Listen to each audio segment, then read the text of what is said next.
Hello and welcome to Sunday Live. How's everybody doing out there? Oh, brother. Ike Holmes is in the house. He's in Minneapolis. How you doing, man? You staying safe out there? Boy, crazy. Man, 2020. Remember 2019? Everybody was like, this year sucked. We're ready for a new year. And 2020 was like, hold my beer. Crazy times. What do you guys think of my hairdo going on right now? I'm going for the Kurt Russell and Escape from New York sort of look. Call me Snake. I don't know, doing whatever I can, man. I still haven't had a haircut, and I might not. Yeah. Anyway, so feels a little odd, but what we do here is we talk about guitar and music. So I guess that's what I'm here for. So let's just do that, right? You guys can hear me okay, right? And everything sounding good this week? No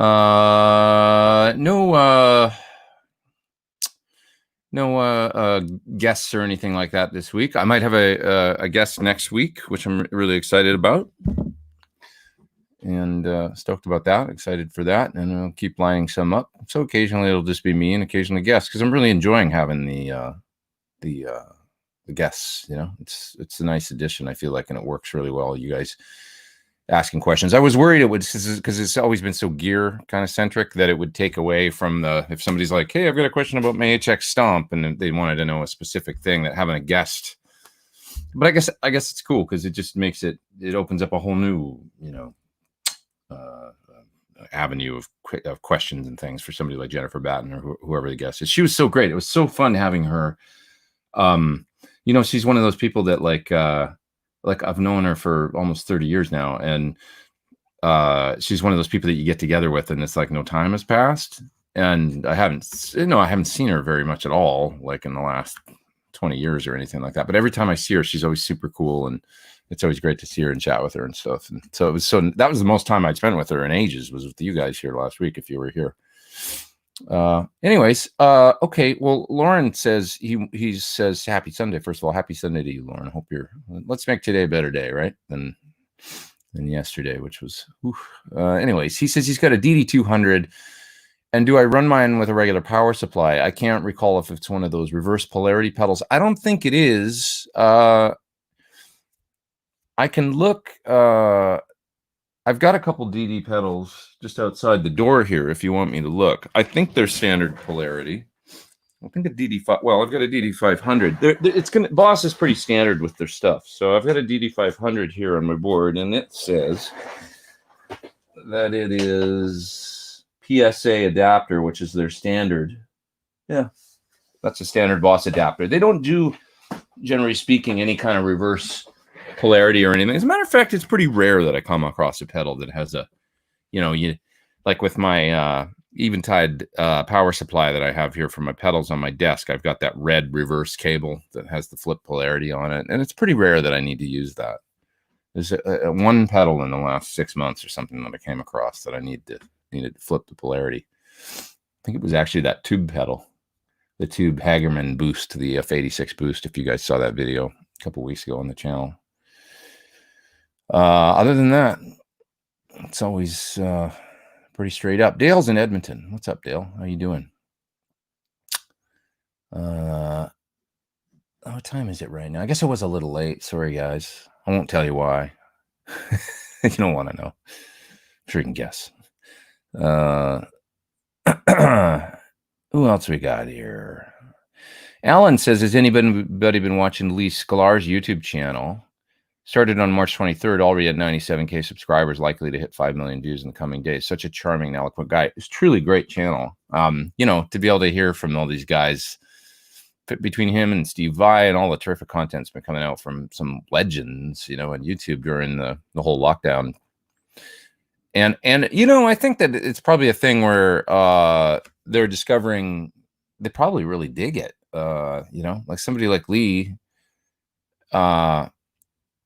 he is a really charming guy. I did a session with Lee the first time I met him, and I was really starstruck and stuff because he was such a legend. I did a session with him in probably 2001 or 2, and that was the first time I met him. And it was I remember him giving me a good piece of advice because I was a little worried on the session about like, how am I doing? Like, should I like, and he's like, he just kind of said, dude, just go with your instinct, do what you do, like play what you think you should play. And that's what you're here for, to kind of do your thing. And I seem to remember him telling me something like that, making me feel better about just be confident and play, come up with ideas and do the thing that you would do and be confident and stuff. And I was like, okay. And I needed to hear it like in that moment. It was cool. Alex B is up there in the super duper chat. Thanks, man. He says, hope you're well. Thoughts on the tone and feel of your Jim Kelly amp? Any other amps like it? Not really. From what I understand, I don't want to, and don't quote me on this because I'm not sure how accurate it is, but Sir told me that it's maybe some similarity to an Ampeg, like maybe those, Reverb Rocket or something, in some respects, but not really, he said. So it's not even really, he said it's not like anything else. That's kind of interesting. Pretty original design. The great thing about the Jim Kelly amp, the one thing I'll say about it is that I found it a little bit hard to find pedals that worked well with it. Like, it seemed to be a little pedal sensitive. I don't know why. I should pull it out again and actually play through it because I haven't used it for a while. But is it one of those amps that is super... Okay, so the feel, you said, is the feel similar? You know what it feels similar to in some ways, but with a different tone, is my Comet.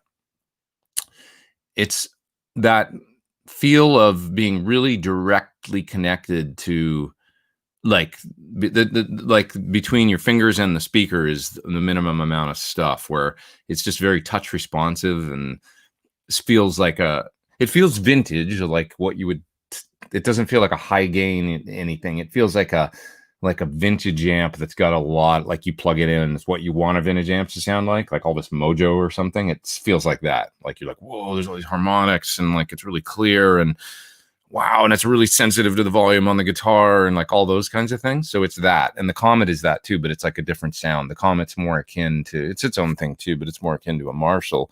And then the Kelly with the 6V6s and stuff, it's one of the first amps that I tried that really taught me that 6V6s can sound great all the way from clean through to dirty, which is one of the reasons why I really wanted to try it in the PT15, because that range of tone from clean to dirty is really special, and the Comet does it really, really, really well. Divided by 13, FTR 37 was another one that taught me that, and also a Victoria double deluxe, which is like a double power deluxe reverb sort of circuit, or not, sorry, double power Tweed deluxe, excuse me. So really magic feeling and sounding out, like just 6V6s, they work really well for all kinds of things, I find. So so that's what I learned from the Kelly. But the Kelly works all the way from really clean all the way through to quite dirty. If you watch the Melissa Etheridge rig rundown video back from 2011 that I did with Sir, I use it in that, and that's they recorded it well, and that's a pretty good indication of what it sounds like and how I used it on that tour, which was for clean to slightly crunchy, and then I use an SL68 for my lead sounds.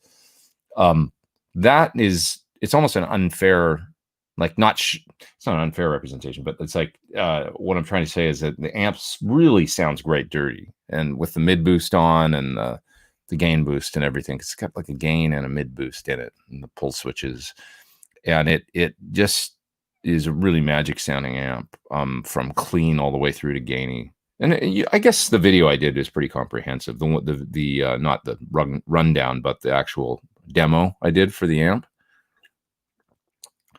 is pretty comprehensive and goes all the way from clean through to quite dirty. And I even did part of it with my 335, I think, with the cabinet in the room, because I wanted to show. Might have been that cabinet, actually. Can't remember. Anyways, no, I think it was a 212. Rory is somewhere in Europe, and he says, never any questions, just appreciation. Thanks, Pete. Hey, man, thank you. Appreciate that. I appreciate it, man. I do. All you guys being here. Thanks so much. There's 276 folks here. Nice to have you. Nice to have you all. Ben Coombs is here, of course. How are you, my friend? Hope you're well. My knees hurt. Opened his second beer. He says West Coast style. Good for you, my friend. You deserve it. It's been a long week. Just a quick question to Pete. Stay safe as it's dangerous outside, says Simon. Yeah, man, It's cool. You know, I live in Pasadena, and it's a nice place. And Pasadena's uh, it's an interesting city, Pasadena. You know, one of the things I like about it is that it's a really, really there's like a civic pride there or something. I feel like, and it's a really racially diverse city, which is awesome. Everybody's there, man. But it's not a big city. It's like a small city, and it's interesting if nobody's been to LA, it's a nice place to visit because it's one of those places that if you come to LA on vacation, you might not visit. Um, you know, like it's got some cool things and some tourist attractions and things, but a lot of people come to LA and they go to the beach or they go to Hollywood or they go to, you know, Disneyland or something. They might not get to Pasadena, and it's actually like this really great city with a really nice sort of small city vibe. I remember running into Robert before I moved there. I ran into Robert DeLeo on the street there from Stone Temple Pilots, and I had gone there because I like the vibe out there. I used to live out there in the '90s, and so this is when I was not living there. But I drove out there and I was walking around, and because I like the vibe. It's got this great small city feel. And I saw him on the street. I go, "What are you doing out here, man?" Because I know he lives in South Bay, and he goes, "I like coming here, man." He goes, I grew up on the East Coast, and it's got this great kind of like a smaller East Coast, like a big town, small city vibe." And I'm like, I totally get it. That's what I'm doing here today too. It's really nice feel. So anyway, uh, it's you know it's fine out there, and everything's cool. Everybody's, I don't know. I went out last night and there's like a mom and pop kind of ice cream shop. I went and got some ice cream at like they were still open until like 11 o'clock, you know, for takeout, of course, only. But I went and got some ice cream, and there was like a family outside getting some, and then you know we got some and stuff, and it was cool. And it was just like I just had to get away from the news for a minute because I watch a lot of news, and I don't know. I like my town. It's cool. It's the thing about LA. You could see the news, I guess, and you might think, oh, everything's going to hell or whatever. And it's like, yes, it is. It's certainly like really tense in some spots, and then many spots where you're going to be fine. But anyway, enough about that. Let's talk more about music. Alan says, if I ever go to LA one day, I hope to go to the Baked Potato. You got to go to the Baked Potato. Definitely. Great to go to the Baked Potato. Great to go to the Rainbow, because these are places that, you know, we hope never go away. And I hope, you know, these places make it through the whole thing. The Rainbow's opening now with limited service because LA's got the, you know, where they're able to start opening again some places. Both those spots are really great in the sense that they just really have never changed. So if you're into music and guitar, you know, they're terrific spots to go visit for sure. The Baked Potato and the Rainbow are two that it's just like they've always been the same, you know, and they don't really change. So it's a nice thing. I'm just down a bit because I feel like I'm so washed out. Ice cream at 11 p.m. What a renegade, says SD Design. I know, really wild. Hey, man, I'm like everybody. It's just been like home, sitting on the couch, making margaritas or having a glass of wine, and then I fall asleep. That's all there is to do these days after I get out of this place. You know, how do I still rate the Line 6 DT amps? Wasn't really very familiar with those. Never owned one or anything, so it'd be tough for me to. I think I played through one a couple times, but sorry, I remember those like DT25 and stuff. But James Taylor. I don't think that's the James Taylor that we all know as the singer-songwriter, but he's probably a singer-songwriter guitar player because he's asking guitar questions. Hi, James. He says, do you have a guitar specifically set up for slide? Or do you use a temporary solution to raise the action? Yeah, you know what I'll do? Because I don't really consider myself... I have dreams and aspirations of playing more slide someday, but I'm the kind of guy that plays slide when I have to on a gig, which is... I'd love to devote like 2 months to, you know, like really learning slide, like just only practice that for a while and try and get some stuff down that, you know, just on a kind of a working man sort of slide. I can play a little bit, but it's like George Harrison, you know, like melodies and stuff, like not to diss on George, because, you know, there's the two different kinds of slide, right? You're either Ry Cooder or you're Ian Thornley or something, and you're just like, holy Jesus, like, what are they doing? Or what's another guy like old Trucks, right? Holy man, nobody sounds like that guy. So you're one of those guys, or you're a functioning slide player that plays parts like, you know, Harrison would play when it's like little bit things, you know, here and there, and it's melodies and things. And that's how I play slide. So I'll pick up a guitar. I'll think, what's the guitar I have with kind of like the most medium action around here right now? And then that's what I'll play, you know? So like maybe now it'd be my Telly. I think, oh, the Telly's kind of, the action's a little high on it for me. So that's probably a good one to pick up for slide. I've got a Supro around here too that the option's a little high on it. That might be a cool one, but I don't really set something up with a high nut or anything like that. I sort of am of the mind that it's good to get used to using a slide, because it sort of depends on the slide you're using too. You can get away with lower action if you don't have a slide that's too heavy, and like a glass slide that's kind of thin, maybe not the best tone, but they'll work on a guitar where the action's fairly low, I find. So I'll try and get used to playing slide in standard tuning, and also on a guitar that's kind of set up normal. That's just how I approach it. The Juggernaut says, what can you tell us about working with Don Henley? What was he like, and how did you approach his music? He's one of my favorite voices. Love the channel. Thanks, man. Up there in the super duper chat. Thanks, my friend. He was always a gentleman to me. A very he likes things the way he likes them, and when you're at work, you're at work. He's not a he's not a well, he's funny. God, he's fun. Sometimes he's really funny in his own way. He's got his own sort of sense of humor, kind of dry sense of humor, but I really like it. And I always got along with him well.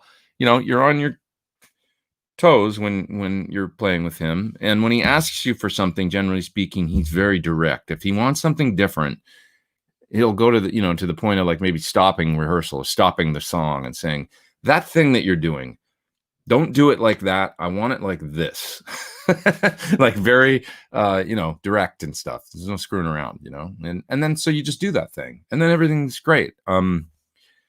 And I those songs, there's so much legacy with playing those great songs. I grew up listening to them, and you just feel the weight of the music kind of when you're playing with him. But there's this intense sense of pride when I'm playing with him, because the gig carries a lot of prestige. It's the most prestigious gig I've ever had, I think, when it comes to playing the songs of it's one of those gigs where it's like, it garners respect, and people like, whoa, you play with, whoa, like, and it's like, yeah. And I feel that and I feel the weight of that, and I'm doing a good job. And so when you get up, you're like, I make sure I eat right before the gig. I make sure I'm in a good space, and then I've warmed up, and then I get up there. And so there's a little bit of that. I guess that creates some tension, and maybe maybe in some ways it's not like the best, might play better or freer if I wasn't so like, but you feel the weight of the music, and maybe that can't be avoided, with a song like, Hotel California or something. You're just like, I'm going to play this solo as good as I can possibly play it every night, and really, but it's a great feeling when you get to the end of the set and you walk off stage, and if it's been a good night, anything from a solid night to a stellar night feels great. If something went wrong, you're like, oh, you feel the weight of that too, but that didn't happen very much. It was really pretty great. I really I felt a lot of pride about it. That's what I took away from it. Really, it felt great to get to there. In my career, to be able to stand on stage next to that guy. I always say that, I gotta. Oh Jesus, Mrs. Super Chat. Sorry, Sasha Boo Boo says, thanks for being a major source of inspiration. Thank you, man, and thanks for being here. You're always a good dude. You're always here in the chat and stuff, and I really appreciate it. Okay, Roberto, I see your chat there. I'm gonna answer it just a second here, but I sort of lost my train of thought. It felt, I get what I was going to say. It felt great to get to the point where I was standing there. I used to play the song New York Minute, and I didn't play very much on it. I mean, it was literally it was this guitar. This was actually the main guitar that I played with Don. So I think my part on the chorus sounds like that on New York Minute. In a New York Minute, everything changed. That's all I had to do, and then I played the chords in the bridge, and that was it. That's all I had to do in the song. There's very little guitar in the song. So I got to stand there beside him every night, and it was kind of like I was at the show, because I didn't have to really concentrate on what I was doing. All I had to do was do that and sing in the chorus, the backgrounds. And standing next to him because that New York Minute is like I think it's like one of the best songs ever written. Like so standing there and being able to watch him sing that song every night with him, 10 feet away, but feeling like I was at the show and him delivering those lines that he wrote. And I remember hearing that song on the radio when I was waking up for junior high school, to get up in the morning or whatever for school, songs like that and Sunset Grill and stuff. And so to hear him singing them right beside me and stand there, you do feel like this sense of I've arrived, like where I really wanted to be, and it's a good way to feel. Like it's not like an ego thing. It's like my soul wanted to take me to this place and I got to this place and I'm so happy to be here that, I don't know how else to describe it. So anyway, I felt that playing with him. Roberto says, he's up there in the super chat. He says, what makes a Suhr guitar so much better than a custom Fender Strat? I'm considering purchasing your signature model. Well, they've got great builders at Fender, for sure. And Fender makes great guitars. It's more about what guitar speaks to you. The thing I love about Suhr, for me, the main thing that I love about Suhr, I had a conversation with John this week about some of the things that I love about the company and why I'm there and stuff. Because we were talking about endorsers and endorsing different companies, people that endorse this company or that company or me and being there and stuff.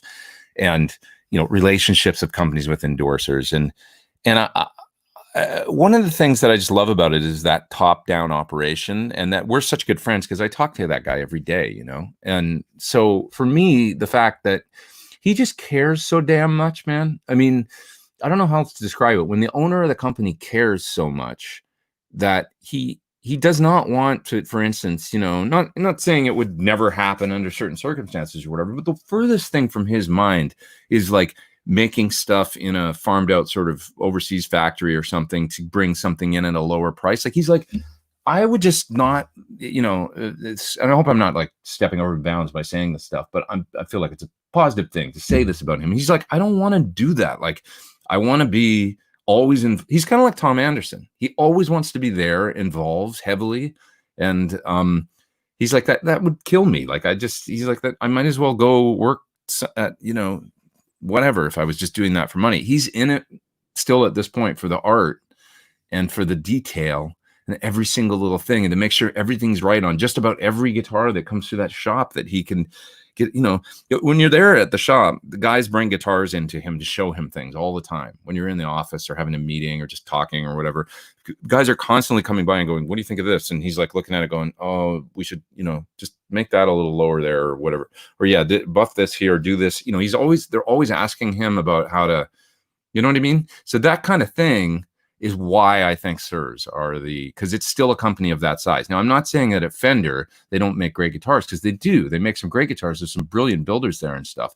But it is just by its nature and whatever, it's a bigger organization. So you know what I'm getting at. So that's what I love about it. That top-down thing, it's a nice size company, and that there's that attention to the detail and stuff. And that's what I love about it. There's lots of great guitars out there in the world, and Fender makes nice guitars too, for sure. Rich Monks is up there in the super chat, and he says, if aliens threatened Earth with destruction, I mean, these days, geez, we might destroy our own Earth, but we won't take the aliens. But anyway, unless we could play their impossible Martian guitar solo, thankfully tabbed out, they're not monsters. Who would you trust with our survival? Hashtag Buckethead. Well, yeah, you nailed it. It's going to be Buckethead, isn't it? Or Paul Gilbert. He's got to put on his spacesuit, though, and play the guitar with the fringe on the neck, I think. Thanks, Rich. James is there in the super chat. He's up in BC. He says, was watching your video before you did the toot gig. Yeah, that's a fun one, man. First time I've ever seen a mention about Too Loud McLeod. Love that guy. It was great to see as he was kind of a legend around here. Totally the Vancouver. And, Edmonton, I mean, I grew up listening to him too. So I grew up loving his tone and his feel. And we're talking about Brian Too Loud McLeod, guitar player from, he was Chilliwack, right? And then he was in the band called the Headpins that he started after that. That was like his band with a great singer named Darby Mills, great female rock and roll singer. and he played a 62 or 63 Strat, I think. That was mean. I think it was kind of stock, but he had a really interesting way of getting his tone. He played through Music Man amps, just cranked. So the ones that were half solid state, I think they're solid state preamp and a solid state pre and a tube power section, right? And there, as legend has it, part of the way he would record his guitar sound is he would play through a PA. So he would mic a cabinet, have the sound coming through a PA, and then mic the PA. And that was actually what he recorded, was the mic'd PA. That's what I heard anyway. I've read a little bit about it, and I was like, really? Like, that's crazy, but it sounded really cool. However he did it, it sounded really cool. Anyway, love Brian McLeod. Love Vancouver, man. I miss Vancouver. Ugh, with all the stuff that's going on in the world right now, I just, part of me wants to, that city, I don't know. I always had a great time up there, and I almost moved there once, so I really love it up there. And I've got quite a few of my old friends live there. If I lived in Canada again, I think it might have to be there, just because that's the place for me. I don't know. That's just, I dig it. Dig the vibe. Rico USA is up there in the top chat. He says, Lee Sklar has been blowing up the internet with his new YouTube channel. Have you ever played with him? Well, that's funny. I just told a story about that because somebody else was mentioning him. So I guess he is blowing up the internet because two of you guys are talking about him today. But any great stories? Would you ever consider interviewing him? I'd love to interview him, actually. Like he was a great human and artist. Thank you, man. Thanks, Rico USA. Thanks for doing the super chat. Appreciate it. So I told a little story about it. It was a Leanne Rimes session. I got hired to do a session with Leanne Rimes for a record that she was putting out. Lee was the bass player and Kenny Aronoff was the drummer. I remember jamming Led Zeppelin with them, doing the Immigrant Song or something else. It was at Henson Studios in, the old A&M and on La Brea. This is about 18 years ago or something. He had the bass that had all the names on it, his classic bass. And he was a sweet guy, and I remember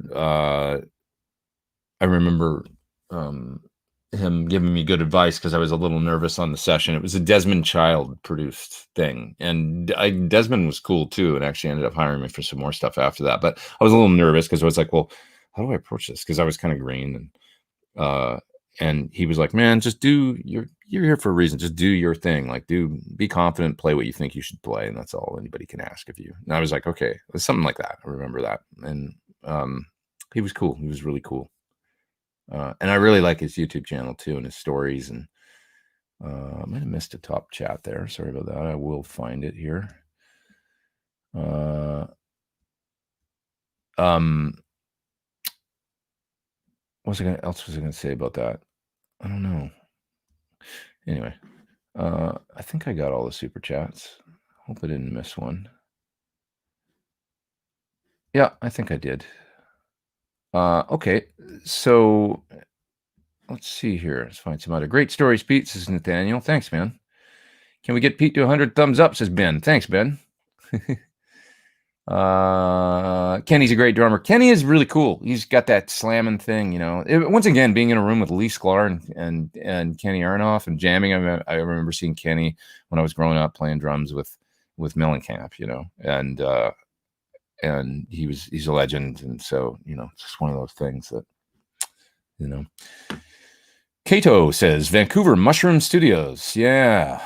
What's up, Doc? Says, I'm on Vancouver Island. Come on over. My parents lived out there for a while, and I've spent a time out there. They lived at Brentwood Bay, which is close to the botanical garden down there by Victoria. It was really pretty, like really pretty, beautiful. They only lived there for a couple of years, and then they went back to Edmonton. But God, what a spot they had there! It was a pretty place. I love Vancouver Island. If nobody's been there, it's pretty great, pretty magic. Okay. Any Pete Thorn HX Stomp presets available anywhere, says Raphael. Not yet, but I would love to make some eventually here if I just have some time, for sure. Eric Johnson says he needs advice for, I know it's not that Eric Johnson. You get that all the time, don't you? As a guitar player. You need advice for a great couple single coils to go in the neck and middle of a super strat. Would like to be able to get warm cleans and powerful gainy leads. I've been a long time user of the V60 LP, but I'm loving the V63s that I have in my red, this guitar. So it's hard to go wrong. I really just like the sort of single coils I'm discovering more and more. But these are the V63s in this guitar. And then this guitar has V60 LPs. And they both sound great. These ones are they're a little more powerful. So both cool, but sounds like for what you want warm cleans. So a little darker. I mean, the V63, the V60 LPs have a low peak. LP stands for low peak, which is the resonant peak. So it's a little lower and they're a little greasier than maybe some of the, say, the V70s or something, which is going to be a bright, spanky kind of thing. I don't think you'd go wrong with either one. V60 LPs or V63s. V63s just ever so slightly hotter, probably ever so slightly darker. Really close, though, you know. Going back to the chat here. Head pins were great, says Ben Coombs. Totally. Yeah. Yeah. Really great. Paul Gilbert's doing a live show on Stage It tonight. Awesome. Love Paul. Let's see. Who else we got here? I have Boys of Summer ingrained. Was on a business trip in Portland in my 20s, indelibly tied together. Yeah, I know what you mean. Certain songs like Boys of Summer. I remember Boys of Summer too. One of those things, you know, like I say, waking up for school and hearing, because that record, man, I can remember it being on the radio all the time, just getting up to go to school. So, like Boys of Summer, Sunset Grill, New York Minute. All those great Henley solo songs. Another one was, I remember going on a trip with my parents to Santa Barbara and Addicted to Love coming on the radio. I was probably 15 or 16 maybe. And that song was like the perfect summer song to be driving down the, you know, whatever the street is in Santa Barbara by the beach. You know, it was a beautiful day. And I'm being from Edmonton and being, you know, landlocked and bad weather like more than half the year and all that, you know, and here you are in California or whatever. It's those times where it's like they ingrained in my brain, like, you got to get down here, you got to live here, you know, which I did. You know, now I've lived in California way longer than I ever lived in Canada, 10 years longer. But anyways, Ben Tom says, "Sir, are the easiest guitars to play and the fit and finish is perfection." Yeah, I agree. They don't really let any bad stuff out of the shop, and if they do, they're mortified and they'll go, you know, to hell and back to fix it for you in whatever way, you know. So it's pretty great that way. Jez Base says, enjoyed your video that you made for TC Electronics on the Marshall and that great AC30. That was really fun, man. I tell you, TC. If nobody's seen those videos, I was one of the first guys. They did a whole bunch of videos with artists for a while, and they had us go to Denmark and make videos for a week. And I had a great time that week. I flew over to Denmark specifically just to do that. I'm so stoked and fortunate that they would bring me over to do that. And I spent 5 days there, I think, making videos. And it felt like I had a job there. You know, I would go there every day in the morning. You know, and by day 3 or 4, it was like, I'm going to work at TC. and I would make videos with Tor, who's a great dude, you know. I haven't talked to him for a long time. I hope he's good. Everybody remember Tor from TC's with UA now, I think. But both him and Toby, the other guy that I was working with there, they both left the company. So they're both gone now. So it was like right at the end of the whole era, I felt like. And it's like you get these, you know, fly over to Denmark and make videos for a week. Went out for some great. Remember going to the movies and going like to some great restaurants. God, the food in Denmark is like unbelievable. You know, so good. And Aarhus, that town is just gorgeous. And so these little life experiences, right, of 5 days of like, and then it'll never happen again because it's like those guys aren't there. You know, they don't work there anymore. It's weird being a musician like that. You know, the transient nature of it is sort of wonderful and heartbreaking all at the same time. Because it's like, I'd love to go do that again. Let's make some more videos. So those guys aren't there anymore, and it's not even the same company really. The way it's, you know, it's just different now. So, but other things will come up, you hope, or maybe not. And then you're like, God, I hope I did I appreciate it enough, So anyways, just thinking out loud. But somebody's up there in the super duper top chat.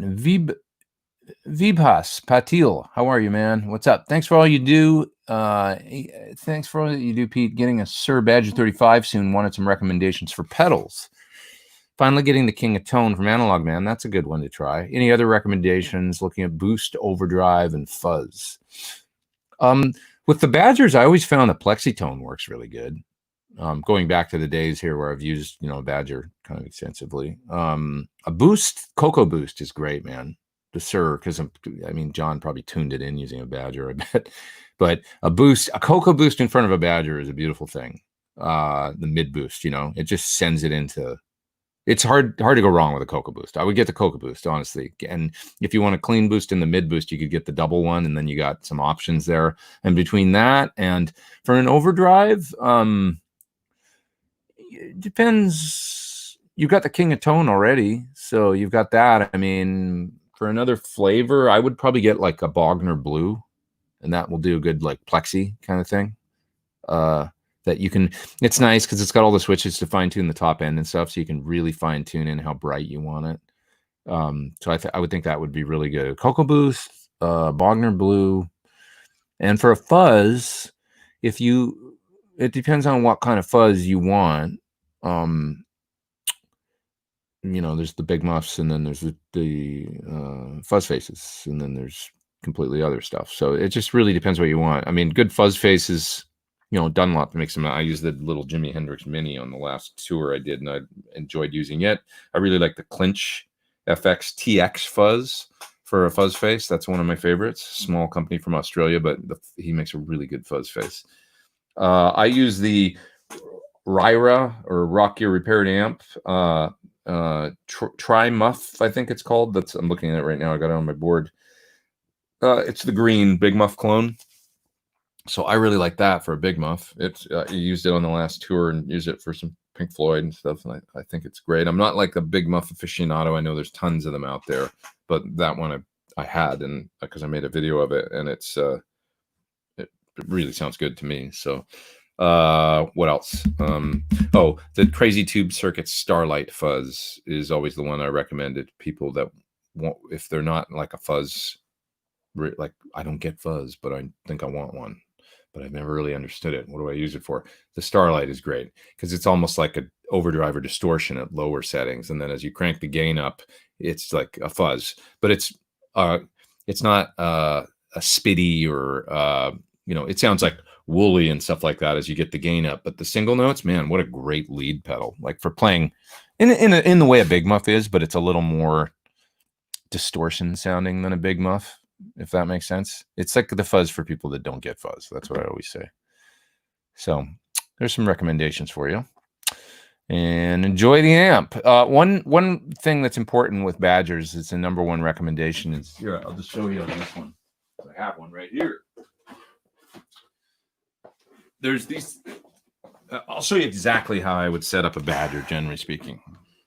So one of the most important things is the power and the drive. And the way I have them set, right, it looks actually, it's not far off from what I would just set it at. Power being on 10, if you want maximum power. This is an 18, but similar to yours. The drive, no higher than this when the power is here, maybe even here. If the power is here, set the drive down here. This is basically the master volume. The power is, this controls the power scaling. And then the drive is like a master that is pushing into the power section of the amp, right? So when you bring this down, you're reducing the headroom of the amp. You're reducing the voltage going to those power tubes. And if this is up just as high, you're driving into that reduced voltage, and it's going to start sounding compressed and kind of not so good. Now, there are no rules, and I know even Ian Thornley, for instance, like this way up here sometimes because it's got this fuzzy quality to it. That's kind of, but there's like no headroom then, and it's really kind of squashed sounding. It could work for a certain part, like Ian does, But generally speaking, if you want punchy sound, that's like you're going to find a magic sweet spot for the drive, and it's sort of generally 2 numbers lower than the power. If the power's on 10, set the drive at 8. In other words, if this is on 8, set this on 6, something like that. EQ to taste, and I find with a Badger, generally speaking, between 3.5 if you want to play clean, 4 if you start getting just that edge of breakup, this is a magic range on these amps where it's like they have this great edge of breakup sounds. The coolest thing about this amp is that, is it clean? Is it dirty? In a track, it's hard to tell, and then you're just like, oh, there is a little bit of overdrive, but it's that really smooth overdrive. From there to there, 46. I don't really use these amps with the gain up higher than that. If anybody's got one or tried one, you'll know what I mean. It's like, to me, it's all about 3.5 to 6, and then pedals and the volume control on the guitar. That's what I recommend. Great sounding amp for that edge thing and using the volume on the guitar. That's, if you're that kind of player, really good stuff. Krager is up there in the top chat, and he says, coffee fund contribution. Have you ever had to adjust to a chunky, large neck? Sure. Yeah, God. And do you have a preferred shape? I'll tell you what, man. I mean, the neck on the Brian May, check this out. I mean, you're going to be able to see it. So this isn't my guitar. This is John Shank's guitar that he lent me. But can you just tell like how big that is? It is the biggest neck. It's incredible how thick this neck is down here. Unbelievable, all the way down, pretty much even all the way down, which is like Brian's, I guess. If we just compare that to say what this neck looks like, I mean, can you tell? I don't know if you can tell really, but it's radically bigger. But the thing that I find is that I just spend a bit of time on it, and then like a few hours, and then I'm in the zone with it. I can get used to different necks if I have to. Do I have a preferred shape? Well, the shape on my signature guitar is one I became very comfortable with. Like, having said what I just said, because I can get used to different things. The shape on my signature guitar is called the Even C Slim, and it's not that slim. It's just kind of like a nice Strat C that's kind of like comfortable to me. So Steve Roy says, nice talk with Jennifer Batten last week. Thanks, Pete. Stay safe. Thanks, man. You too. Please stay safe out there in the crazy world. And I appreciate you watching. Once again, guys, I'll have a guest, I think, next week, which I'm really excited about. I'll keep it a secret, but I'll put out I'll put out a thing this week on Facebook and on YouTube. And so I'll be getting more guests. The guest thing is really kind of just like, if I talk to somebody, I'm like, hey, would you want to do a show on Sunday? And they're like, generally everybody's been like, yeah. It's like, cool. Okay. So it's not really like that super duper planned out or anything like that, but it's cool. I like having the guests. I think it's fun. And Jez Bass, I didn't get into the you said you enjoyed the video that I made for TC Electronics with the great AC30 and the Marshall. The video he's referring to is this fun one where I put them together and I used them both coming out of like a stereo, like 2 pedal, like maybe it was a Corona Chorus or something, Corona Chorus. It's an unfortunate name, isn't it? But like a stereo pedal. And then I dialed in both amps and we panned them left and right. And as I remember in the mix. And anyway, it was fun to play through an AC30 and it was a JCM 800, I think, that they had, or was it a 70s Super? I can't remember. It was a JMP, maybe, like late 70s JMP. The Marshall sounded great, and the AC30 sounded cool too. In retrospect, when I heard the video, I think I had the AC30 a little too loud and gainy, like it was a little bit beyond its sweet spot. The whole amps in the zone thing. It sounded a little fuzzy to me, but I wish I'd brought it down just a little bit, so that it wasn't driving quite so hard, but still cool. And it was fun. You should get Jess Harwood on your show. She's great, says Steve. Jess is great. Yeah, she's awesome. I don't know if it would work, like, from the perspective of she's not a guitar player, really. So I don't know if you got to be, when you're doing a YouTube thing and you're bringing guests on and things like that, I try and be cognizant that most of you guys are going to come here and ask me questions about, well, how should I set the Badger? And if the guests are too far outside the realm of like guitar, if it's like, I hesitate to even bring bass players on sometimes because it's like, or something, because it's like, this is really a guitar centric show. So that's the only thing, but she is awesome. Would be great if you get Alex Skolnick on as a guest. God, I would love that. Actually, that's a great idea. So you guys, some good ideas here for sure. Alex, I could send him. We're like Twitter buddies, so I could send him a DM on Twitter, I guess. Let's see if he'd be interested. That would be cool. What's your opinion on real mic preamps versus plugins? That's an interesting question from Yohai. Yeah, I quite like a lot of the plug-in ones I've tried, to be honest. And when I talk to my real recording engineer pro friends about it that are like UA guys and stuff, and I'm like, have you ever shot them out and really listened? And they're like, yeah, they're pretty damn good. Like, so I've had good, I mean, like for instance, the track, 2 tracks on my record, Remember, which is the last song, my favorite song, actually, on the last record I put out. And also, oh God, I'm forgetting the other track that we did that day. Maybe L'Avenir. Yeah, that was it. Kurt Bascara came to my studio and we set up mics, and 7 mics, it was like stereo overheads, toms, kick, snare, and then a room mic and mono. And I used all the plug-in mic pre's because I'd just gotten my UA Apollo 8P, and I set it up out there, not really like knowing how it was going to work, and used some of the Neves on the kick and snare, and SSL on something else, and APIs on the overheads. I just tried some of the different mic pre's and stuff, and recorded the drums. So that's that sound. And I thought they turned out great. I'm really pretty blown away with the UA stuff and the modeled mic pre's, and their plugins all in general are pretty stellar. Started messing around with Luna, actually, their DAW, if anybody's a UA guy out there. And it's pretty damn interesting. It's got a little ways to go, but there's some things about it, but the main thing, it sounds good. Like, it's got a tone to it that's I'm not really used to that with DAWs, like having such a sound. And it's got a real analog character to it. That's because it's got the tape sim on every channel and Neve summing built in. And it really does a nice thing. Amazing what they're doing with software these days. That said, I've got all the mic pre's I ever need. I feel like here I've got my BAE 1073s that are just, I can reach out and turn those big red knobs to set the gain, and there it is right there. There's no messing around with mouses or anything. And then I've got my APIs.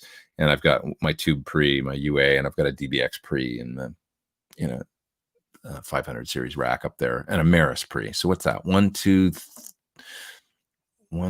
3, 4, 5, 6, 7. I have 7 high quality outboard mic pre's, which is like, that's almost enough to do drums, basically. So I don't feel like I really ever need any other ones. But Luna 1.2 is going to be the real deal, just missing a few key features, says Matt. Yeah, like things like grouping drums and editing, they don't have that yet. So it's like, if you know what I mean, if you guys work recording it all and you got like 8 tracks of drums and you want to like, do an edit or whatever and cut, and you can't group them all and do a phase locked edit. Like little things like that, they got to get together. Somebody was mentioning I should have Steve Stevens do this. I would love to. I can ask him, see if he'd be down. That would be really fun, actually. Peter McKay had a question. He says, I hope I'm not asking a question that is over asked. I'm not seeing the question though, but I can find it if I page back here. Would love to see Matt Scannell, says Mark. God, I'd love to have Matt do it. Matt's great, dude. He's awesome. We toured together. I was in a band called Blink of the Star, and Vertical Horizon was just blowing up with the big single they had, Everything You Want, I think it was called. And we did like a month with them when I was with Blink of the Star. So I got to know Matt a little bit out there. And then years later, we talked again, and he's just a lovely guy. Actually, he's a great guy. Great guitar player too. Doc IC says, speaking of bass players, I don't think anyone would have trouble feeding Billy Sheehan questions. Such a nice guy and has great stories. He really does. There's another guy that I had a great at the Guitar Summit event in Germany last year. This isn't even that long ago, not even a year ago. I got to jam with him and Paul Gilbert and play some Hendrix and stuff. And then afterwards, I remember sitting backstage with him and talking. And we started talking about Max Webster because he grew up in Buffalo, of course, and that's where Tallis was from. And he was a big Max Webster fan, big Kim Mitchell fan. And I was like, oh my God, dude, I'm Canadian. I'm a huge Kim Mitchell fan. And so we kind of connected on that and started talking. He was telling me stories about, just the old days and stuff and being from Buffalo and, connecting with all those guys. Cause I think he knew them and stuff like that from, the 70s. So pretty cool. Alan Hines would be great, says Alan Bartlett, a total guitar nut and great stories. I agree. Alan's really cool. I know Alan as well. It's a small world, isn't it? It's amazing. Mark Ford or Bernie Marsden would be great interviews. That's an interesting idea. That's Mr. Campbell. Planning any changes on your pedal board or studio? That's Roll Camp. Now I forgot. I was looking for a question from Peter. I'm gonna keep looking back here and see if I can see it. Changes to my pedal board studio. Well, I'm getting one of those Steven Slate modeling mics. He had a deal on this week for $499. It's called the ML1 or whatever, and then it models like C12s and Telefunken Elam 251s and U47s and SM7s and it's like one microphone modeled. And so I thought that'd be a good thing to have around. So maybe I'll try and start using that for all my voiceover for videos and stuff. And then I've got singers coming in or whatever. I've got this kind of versatile thing I can use. So I bought one of those. It was $499. I think the sale's still on for another day or two if anybody wants to try one. But it's cool. It's a flat kind of large diaphragm condenser mic, and then you use it through their pre and software, and you can use a modeled Neve or tube Telefunken style pre. And pick the modeled mic you want and figure out what you want to sound like. And the demos I see online, I buy things from demos too, you guys. The demos I've seen of it are pretty amazing. I mean, I watched one that Steven did at NRG, where they're singing through the real mic, and then they've got the other one right there, and they go back and forth, and it sounds identical to me. I mean, close enough that in a track you'd certainly never hear a difference. So I look forward to that. Blackstrat Blues says Tom Bukovac would be a great guest. I love that guy's videos, man. I'd love to hang with him. He seems like a really cool dude. I'll think about some of these. Leland would probably do it too, since he's all over YouTube's face now. That'd be great. I don't know how to get into. Yeah, no, I know some people that know Leland. Of course I do. Yeah. That's a good idea. You're right, because he seems to enjoy the YouTubes, and he's obviously got the streaming thing set up, and I'll think about that. It's a good idea. Andrew Morgan's up there in the top chat. He says, hey, Pete, how's the Bob Clearmountain vid coming? I feel guilty every time. I got to get that done. Maybe that'll be one of the things. I have a couple things I got to get done today. I'm doing a demo for this Gladio preamp, and I need to get that done by tomorrow, really. Or, yeah, what day is it today? Yeah, I'm supposed to finish it by tomorrow. So really need to finish that. And then I'm supposed to do some presets as well. I've got my work cut out for me today. So I actually probably can't go super long today here either, but I'll probably duck out at about 1 or so, just so that I can get some of this work done. But the Clear Mountain video is like, I really got to get it out. And I think the thing that I'm coming to terms with is that it's 2 videos. It's not 1 video. So I just need, if I can get into that mode, I can finish the one that I've been editing for a while and then chop it and then do the second half later, put it out in a month or something.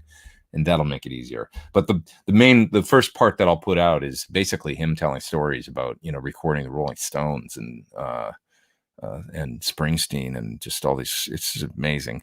The only thing about it is that I took a camera the day that I went to his place to make the video, and the camera, one angle is just grainy as hell.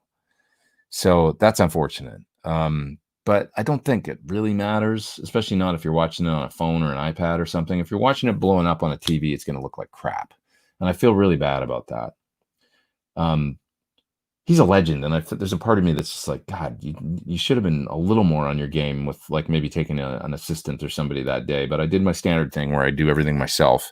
And I don't know. I love Bob, and I hope it's not being disrespectful. or something is all, by, you know, it not being, it's going to be, it's a little homebrew looking. I don't think it really matters because the stories are so good and the audio is good and everything. And you can, it's just a little grainy and not, you know, not the best video, but, and he tells some great stories. The story he tells about recording Start Me Up is hilarious. It's really, really good. So anyways, how about Steve Lukather? God, I'd love to have him do it. That'd be awesome. You guys are making me think. I just put together a list and get on it, you know. If you do get a bassist, get Leland Sklar. I agree. Yeah, that makes the most sense since he's a YouTube guy at this point, and you know he's used to this whole thing and stuff. So, yeah.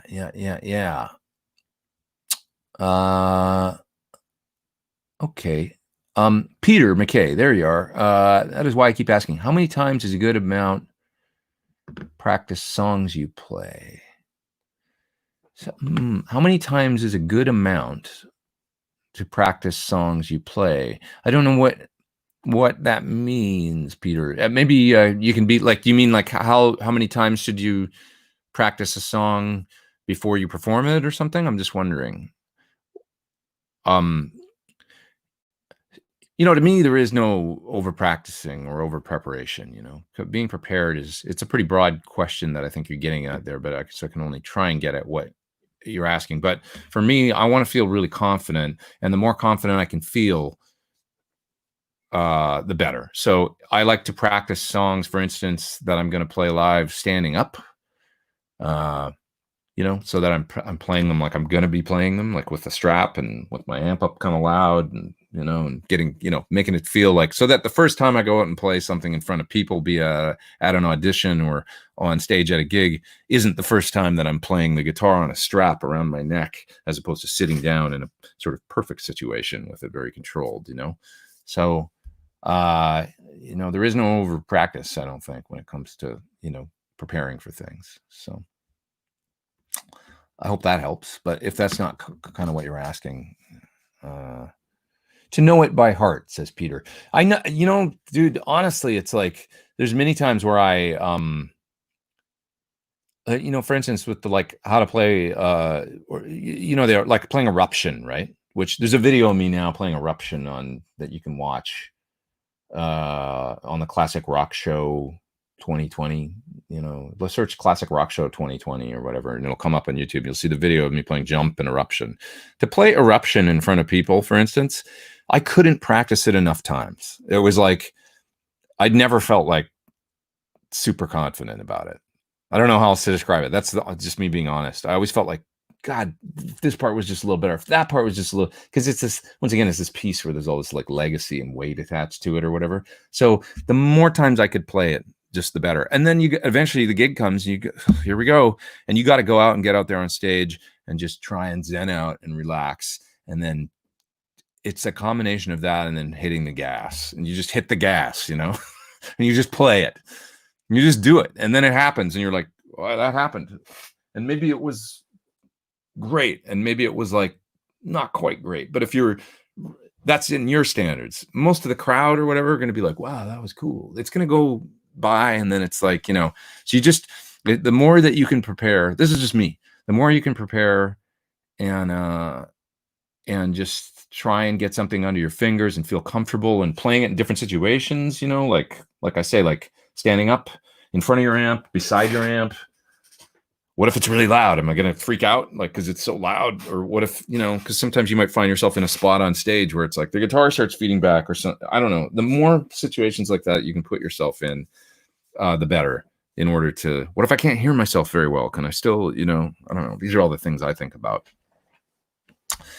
Nomar says, practice till you get your goal. Yeah. I mean, there's no substitute for getting out in front of people and playing. And there's going to be things that happen when you do that you can't anticipate.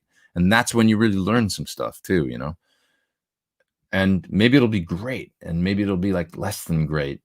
But usually I find if you've done the preparation, the crowd doesn't care. They'll like it. And they're not so laser focused on this little phrase or that little bend or everything that you think about that has to be perfect, you know.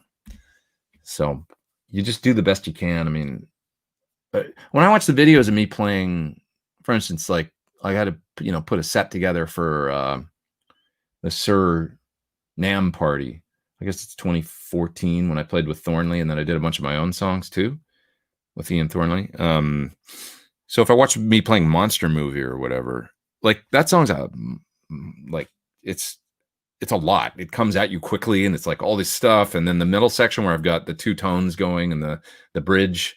If you watch it, and I was like, had to figure out how to, because it's all overdubbed on the record with 3 overdubs, but I had to figure out how to do it live. And when I watched that, and then I because I haven't played that song live since then, but it's like I remember having to get it together and go, God, there's no way I could do that right now. But the practice period leading up to that, I had it, and then you just do it. You get up there and you just do it. And it's like, and then it's over. And then it's like, and you watch it later and you're like, oh, it's pretty cool, I don't know how else to describe it. Hope that helps. But I don't want to forget the songs I learned, says Peter. That happens to me a lot. Dude, me too. It happens to me. I forget stuff. I don't remember it, to be honest. Like I was telling the story last week, I think. I did the gigs with Ultimate Queen Celebration last year, where at one point I knew 22 Queen songs last year that I could play the whole set. You want me to play like any of it? Like, I mean, I might remember. I'd have to go over them right now. I could play Bohemian Rhapsody note for note right now for sure. I think, and a few of them would come back pretty quick. Don't Stop Me Now, I could probably play like after a few minutes. Someone to Love, I could probably play, but there's a whole slew of them that I couldn't play right now. We Will Rock You, I could play. That's easy. It's like there's a bunch of them that I'd have to spend the next 2 days going over. I forget them. Don't feel like you're alone. It's a constant. It's a constant refreshing and stuff where you just have to, you give yourself that all it'll take. It's in there. You just got to make those neurons fire again, in your brain. It's a constant refreshing of the information and stuff. That's all it is. Don't feel like that's just you. T&J says, looks like you're having fun in the video. Good job. Thanks. I wonder if that's the eruption video you're talking about. I was having fun, Citizeno F. Mealy says, if Frank Zappa were still around, would you audition for his band? That's pretty scary. I'm a little more of a rock and roll guitar player, maybe, I could do it, but like, okay, for instance, I know Jamie Cullum played with Zappa plays Zappa, so the similar, even just all that music and stuff. Jamie's like such a monster. Like, I don't know if my vocabulary is big enough to play Frank Zappa, to be honest. I could do it, but it'd be like, I'd have to, once again, that'd be one of those things. You guys make me think out loud sometimes. You just ask me, could you do that? This is the way I feel many times when I get a call about a gig. I have, I'm not completely confident all the time either when I first, and the first thing I might hear is, oh God, I don't know if I could do that, and then like, there's another part of me goes, of course you could do that. You just have to apply yourself, and then it's like you meet in the middle somewhere and then you decide whether or not it's something you want to do. But many, like Henley, do you want to audition for Henley? And you're like, I was 27 when I got that phone call, and I was like, all your, I don't know if I'm ready. I don't know if I could, and all this shit. And then you're like, that dawns on you that this is what you're here to do, and that it's never going to feel like you're ready sometimes, like you just have to do, last year, the Eruption thing, they wanted me to with Classic Rock Show. That was their idea, where they were like, yeah, could you do Eruption? And they're like, I'm like, oh God, I can play it sitting down in my studio if I'm really warmed up, but you want me to go on stage and play it in front of people? Like, I got to do it justice. Like, and there's that, we all have this, I think, to some degree, a little bit of self-doubt about it, and then you just apply yourself. Of course I can do it. And that part takes over, and then you put in the work, and then sure enough, you get there. It's amazing. It's a great thing, isn't it? Feels great, to make those little accomplishments. That's what it's all about. But there's always that nagging little shitty voice too. Ransom that, is the, that, I don't know, we all go through this, right? Ransom Baggins says, do you have any Headrush presets? I don't, not up for on the site or anything like that, but L. Scott Music says when AVH played Eruption, if he goofed then, that was just the new way to play it. But when someone else plays it wrong, it's wrong.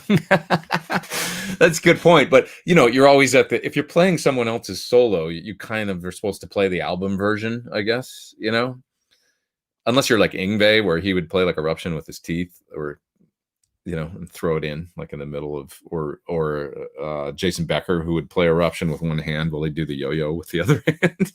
Anybody ever see that? It's crazy. But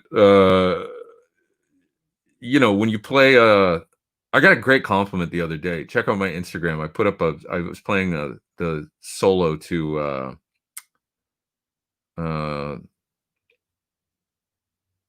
oh God, what's the Journey song? Separate Ways. God, my memory.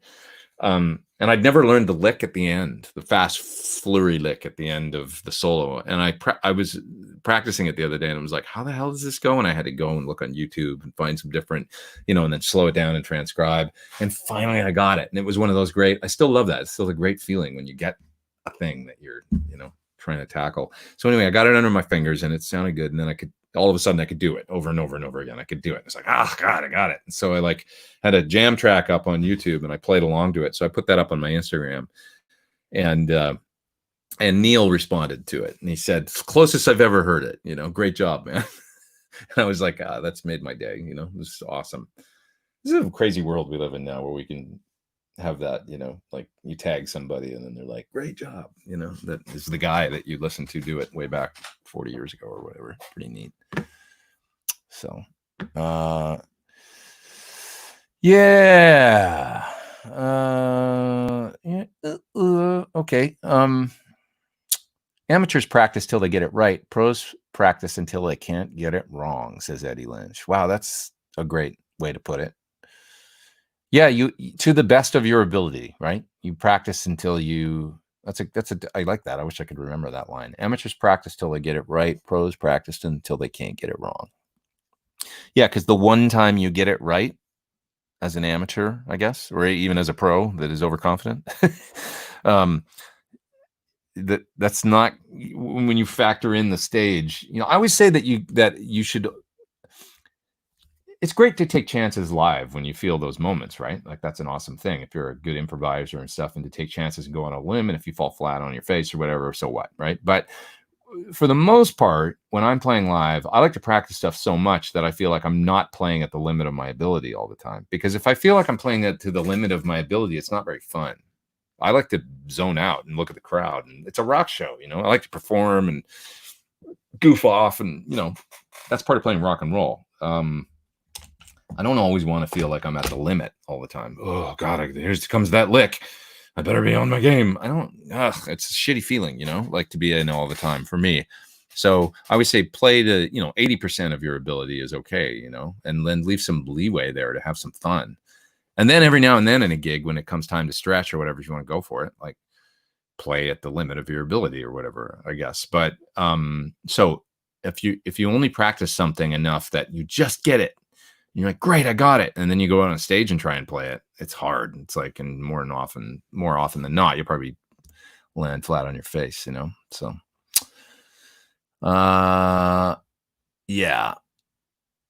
Aquila Rosa says, I learned Eruption from your video ages ago. I deleted the video on Facebook recently because I felt bad. I had sped it up 10% in the DAW.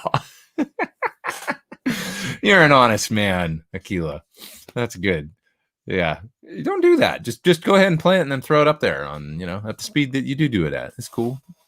You know, you don't have to, you know, it doesn't have to be perfect. What do I think of J.R. James Nichols? I think he's fun. I just see his videos on Instagram and stuff. I haven't heard him outside of that, but he's got a lot of attitude, that's for sure, and a lot of soul and fire, you know. So that's cool. Yeah, seems like a good positive force in the blues rock guitar world. Pete, the guitar makes the player, or the player makes the guitar? Well, definitely the player is the most important thing, you know, for sure, no doubt. But the guitar matters. What do I think of Tom Quayle? He's a monster. He's a very unique guitar player, and I did a lesson with Tom, actually, if you haven't seen it. That's from Don Gunzelman on Target. It's called Targeted Practicing, and it's brilliant. it's his concept, in the lesson. I sat down with him just with like one camera at GitCon, and it was one of the coolest things that I think came out of that for me. He does this great lesson on how to visualize, how to think about when you're improvising and you're moving around the neck. And it's all about intervals, and it's just really cool. It doesn't sound as exciting as it actually is. Just go watch it. It's called Targeted Practicing, and it's wonderful. And people really liked it. Like they're like, "Whoa, this blew my mind. It's really making me think about the guitar differently and stuff." And I think so check that out. But Tom's he's a lovely guy too. He's a really sweet guy, but he thinks about the guitar in a very different kind of way than most people and stuff. And I really appreciate him. So Matt is up there in the top chat, and he says, my drummer and I met Steve Smith at a show once, asked us if we did Journey songs. My drummer said, not really, mainly because the fill in separate ways is kind of impossible. Steve said, yeah, it kind of is. the fill, that I'm talking about in at the end of the separate ways solo is really hard, but once you get it, it's like, oh, okay, I see what he's doing. And it's, I guess Tom Bukovac somebody said in my Instagram in the comments that people called that part of the neck, that upper part and the lower strings, the Neil Schon part of it. Oh, it's Tom Bukovac called it the Neil Schon part of the neck, Neil Schon part of the neck. And he does play up there a lot and do those fast flurries. It's a very unique part of his style. One thing I love about Neil is he plays melody and bends a note and then shreds and then breaks it up with a long note. And then, that solo is no better, there's no better example than that. The beautiful melody that you can sing, and then he finally burns it at the end. That's my favorite kind of soloing, for sure. If there's just too much coming at me all the time, I just lose interest. If it was all that all the time, I lose interest. But the melody for 16 bars and then finally the flurry at the end is stellar to me. That's what it's all about for me. Thanks, Matt.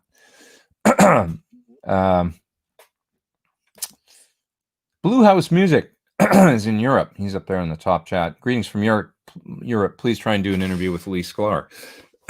Okay, I will. I'll try and contact him and see if he'd be interested in doing this. I think that would be fun. You guys all seem to really appreciate him, and I do too, and I think it would be fun. Really cool. Metal Madness says Neil is the best melodic soloist ever. I mean, he's underrated for sure. Do I think the 80s kind of rock music will ever come back in our lives, says Arpin. Whoa, it's in our lives. We've been talking about it all day today. Haven't we? Everything from the Headpins to Journey to, Eddie Van Halen.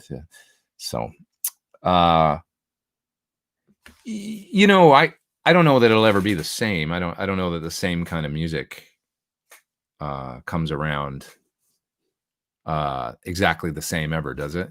But like we can always appreciate it, and then the guitar will be something else. And I love a lot of the new. Somebody asked about Tom Quayle. I was doing a lesson this week, one of Yvette Young's lessons on the Jam. What's it called? Riff Central or something? I can't even remember the name of the site I had to sign up for. But she's got this great lesson. She's a monster, with all her like tapping melodic stuff and everything that she does. And the lesson's like hard. I was like, okay, I'm gonna work on this for a while, like to get any of this stuff down. But she's another one that's kind of interesting, always tuning the guitar in alternate tunings, it seems.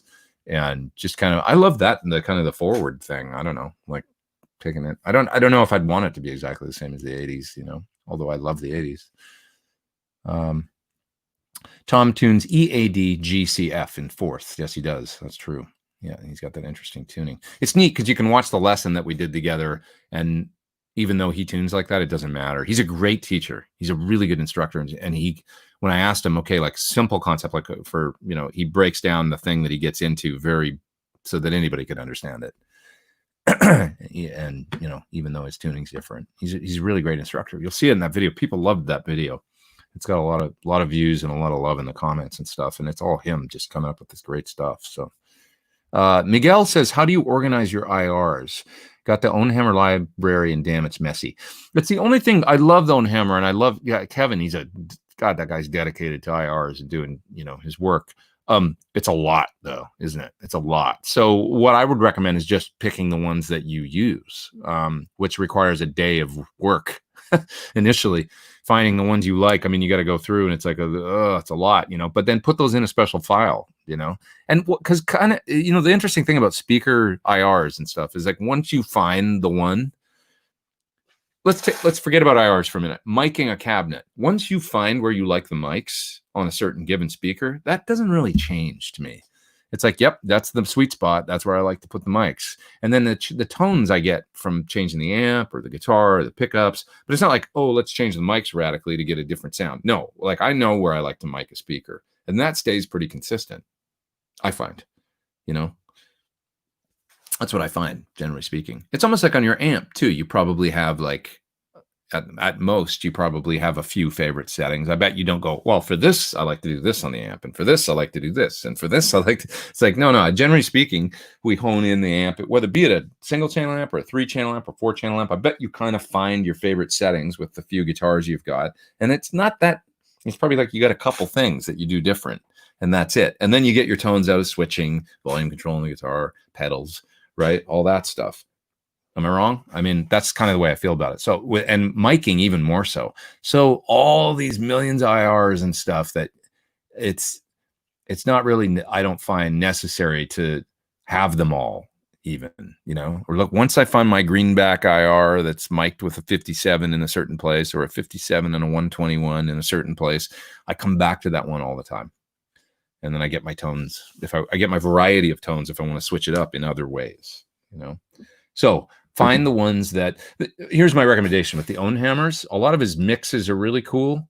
And I like mic mixes because they're always a little more complex. Okay, single mics, let's just start there for a sec. Single mics, he numbers them from 1 to 10. So 57 will be 1, will be the brightest, and 10 will be the darkest. Starting around the middle, go from 4 to 5 to 6. Somewhere in there, you'll probably find the one you like because that's where he's moving it out from the center of the speaker out to the edge. Similarly, with his mixes, there'll be like, I can't remember how he actually labels those, but just find the ones you like and then make a separate folder and put the 5 that you'd really dig in there. And just, you'll probably find you don't go back to the master folder ever.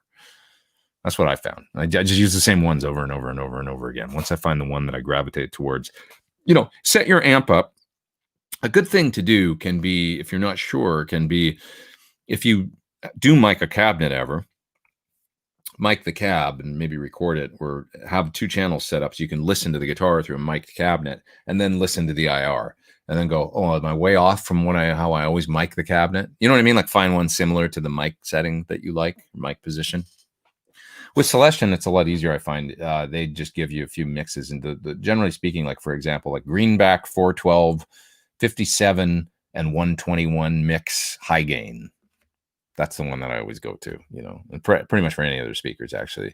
It's a pretty good blend, and it always seems to work. I've been messing around a little bit with these York IRs. Have you guys, Justin York? Let's give him a little plug. Man, they're good. They're really good. He does a nice job, too. So if you haven't tried his... It's hard to find bad sounding ones, actually. They're just different shades of good. They're really complex sounding and just like really good. So his are very nice as well. Okay. Let's did I get the top chat there? Yeah, I think I got everybody from the super duper chat. Tom Suggs says, what was it like with those tours with Melissa? Awesome. Lots of improvising. I got to stretch out a lot on the guitar. Her team is amazing, and I just remembered, she went through a really terrible loss recently, and I feel really awful for her. Her son took his own life. It didn't take his own life. God, that's awful. I said that. That's not what happened. He had an overdose, as I understand it. So, I don't want to get that wrong. But, and I just feel so bad for her because I knew him a little bit, when I was playing in the band. But anyway, it was the scourge of addiction. And it's just so sad. But anyways, I just feel so bad for her over that because she's such a sweet person is the thing. She was one of the nicest people that I ever toured with and worked for. And she just has this way of, I don't know, she's kind of like got this uh, almost like a uplifting sort of preaching kind of thing going on at her gigs. It's really wonderful, you know. So everybody'd always go away. I don't know. She has a lot of the same fans that come to every gig and follow her around and stuff. And you can see why, because she's got a spiritual kind of thing about her that's really uplifting. It's a great thing, right? So I guess that's what I'm getting at. So that sort of permeates throughout the tour because it's not BS. That's how she lives her life. And she's just a really positive force, you know.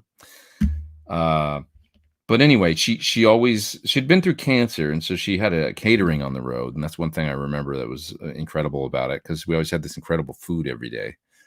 Because there was a chef that would come out on the road, and you know, always organic food. The chef would go source the best, you know, in whatever town we were in. They'd go to the farmer's market or whatever in the morning, and so lunch and dinner was always like exceptional out with her. And the team that she had was the same people that she'd had for many, many, many years. Not the same band, because she got a whole new touring band, but the crew and the her tour manager and you know, all the folks were so they had a system that was really great, that was really dialed in, very relaxed, and they put a lot of emphasis on it being a nice experience for her, and then of course the band, and that just permeates the whole, you know, it was never stressful or anything like that. It was always really great. So I love her a lot. She's a good person.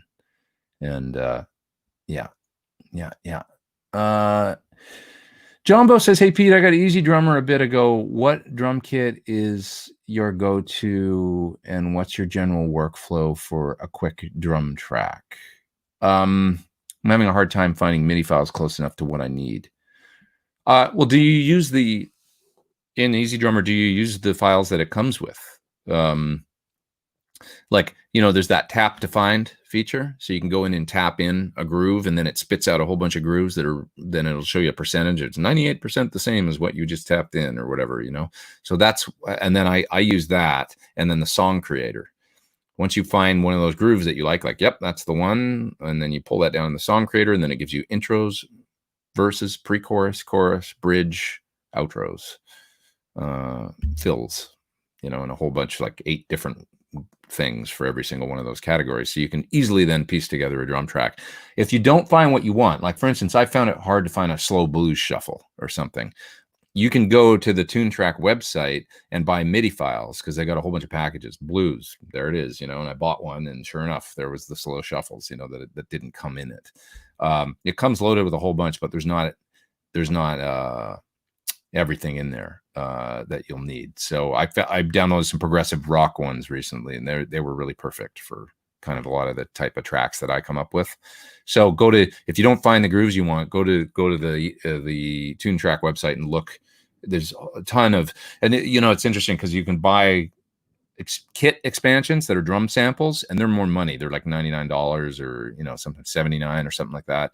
It's kind of a lot, but they come with the grooves for that style. So it'll be prog rock, you know, kit, and there'll be like 10 new drum kits in there with all the samples and everything. But you can also buy just the MIDI files from that. So if you feel like you got enough drum kits, and the MIDI files, generally speaking, are $30, $29.95 for a pack, and you'll get like, you know, 1,000 or 500 grooves or whatever in there, and it's kind of money well spent, I find, for my tracks.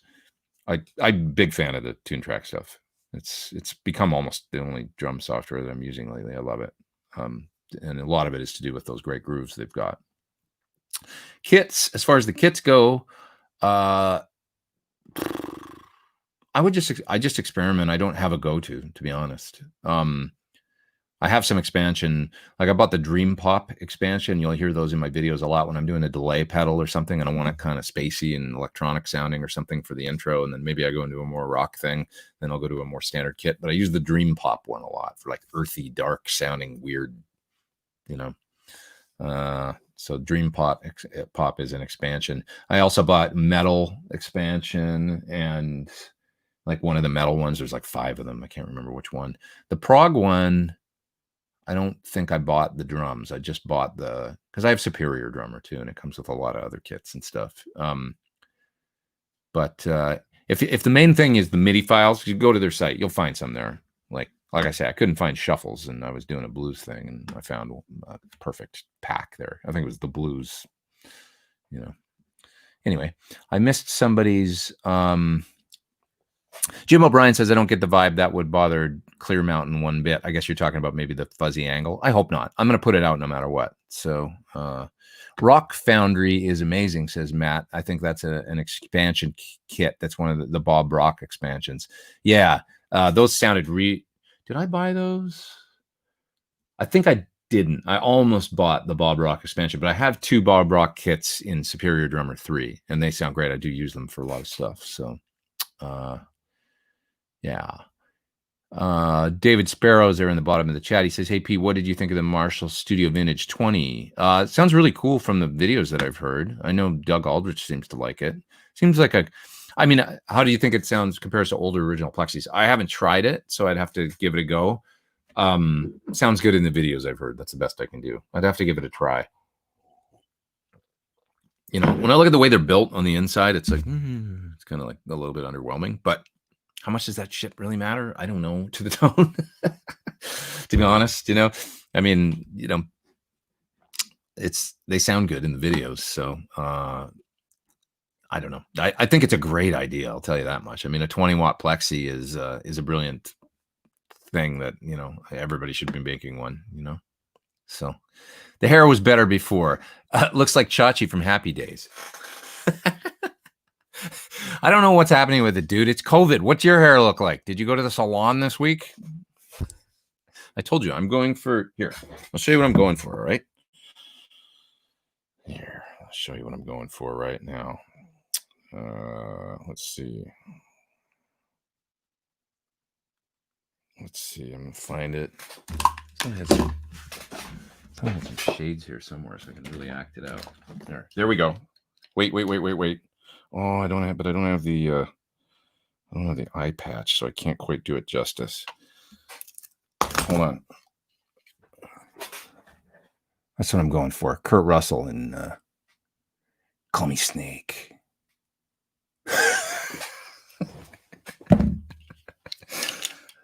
Escape from New York. Okay. Now I put down my glasses and I don't know where they went. Oh, there we go. The hair's like David Bowie, mid-70s. That's true, but I have to dye it red or something, wouldn't I? I'm just pushing it back because it was getting annoying in my face, you know? It is what it is, man. I'll get it cut. God, at least it's still there. It's like Chris Cornell said to me once. I don't like having short hair and I don't like having long hair, but I do like having hair. Sums it up. For you, it's Escape from LA. God, did anybody ever see that movie? That's Matt. That is the worst movie. Steve Buscemi's in it. It's so bad. I actually saw that. I can't watch it. I love Escape from New York. It's a classic, but I can't handle Escape from LA.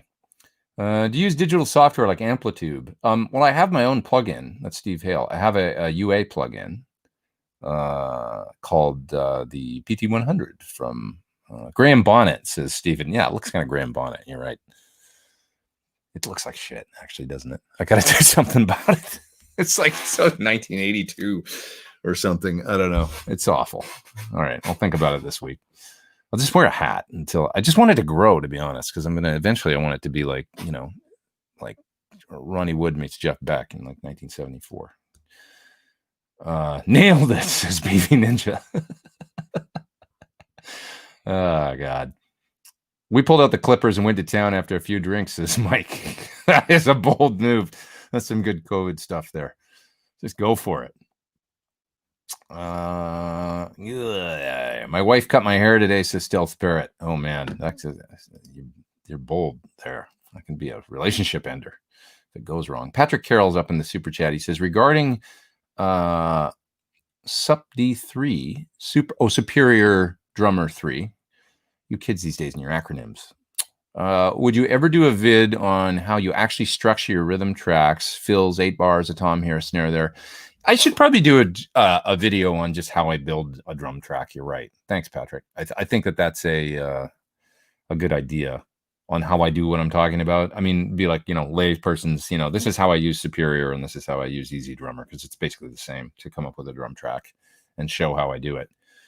That's a good idea. I could actually just use a video and then reverse engineer it, kind of show, okay, here's the video. This is the piece of music I came up with. Now here's what I did with the drums. And it would be cool. How I program drums. It doesn't take very long, the way I do it. For something like the Fractal FM3, says Steve or Stiv, What type of speakers would you recommend for home use? Studio monitors, FRFR, or whatever else? I'm a studio monitor guy. I'm not really an FRFR guy. If I do go FRFR, I've got the Atomics, and I think they're awesome. Really good sounding, and they remind me of my studio monitors. They're not low hyped or anything like that. They have a great natural kind of sound to them. It sounds like a studio monitor. I'd go studio monitors. That's just what I do. Just get some nice studio monitors and monitor at a reasonable volume with their, and then they're nice for recording and stuff too, if you want to get into that. The FRFR thing for me isn't really, I don't know. It's great big speakers that you're probably not going to end up playing that loud at home anyway. So why bother? Just go with the lower volume thing. I would. Sorry, I'm just checking something here. Okay. Will you be reviewing the JHS Legends of Fuzz? I would like to. What is that pedal? Is it like a whole bunch of different fuzzes in one? I don't know if they've maybe they did contact me about that. That's a good question. I got to go through and I seem to remember JHS contacting me about something recently, and it might have been that. I got to go through my email. Making me think. Stephen Slate drums are good too. Says Preston Smith. I like Get Good. The grooves are pretty much bang on. Get Good drums are cool too. I had some issues initially, like the sounds were great, but I had some problems with there was like a couple software tweaks or something that I felt like it needed, and I haven't revisited it since then, but they make great stuff. Stephen Slate drums are good. I agree. That was what I used mainly for years before I sort of moved over to Superior, and I use a lot of Stephen Slate stuff. I mean, I use I still have it installed and everything. I just find the flow of the tap to find thing. It's tough for me to get away from that. Like that, when I'm looking, that's weird. Sure, Apple devices 1080p. That's very strange. The strangest thing just happened. It looked like I had Final Cut Pro open and that I shared that I was bouncing a video. How would that happen? Computer's freaking out. Anyway, completely lost my train of thought. But yeah, Stephen Slate drums. That's what we're talking about. Good stuff. I agree. Juan is up there in the top chat and he says, big fan. Thanks, man. Thanks a ton for all the stuff you've shown me. Keep up the excellent work, inspiring and instructive at the same time. Thanks, man. Appreciate it. Thank you so much. Are you planning on buying a Black Lion Audio Bluey 1176? No, I have an 1176 here. I have a 6176 that has a 1176 with a tube pre. So that's my 1176. I don't get too tweaky with like, the blue stripe one or the black one or the different eras of like, it's like, I don't know, mainly I'm just not that deep into it. I do the software stuff mainly for compressors. So I've got my 1176 here, but to be honest, I don't use it that much. Like the one, maybe when I'm doing acoustic guitar or a vocal, I might plug it in then, Peter McKay says, did you ever have a strap give and the guitar lands on your foot? Sure. A few times. Yeah.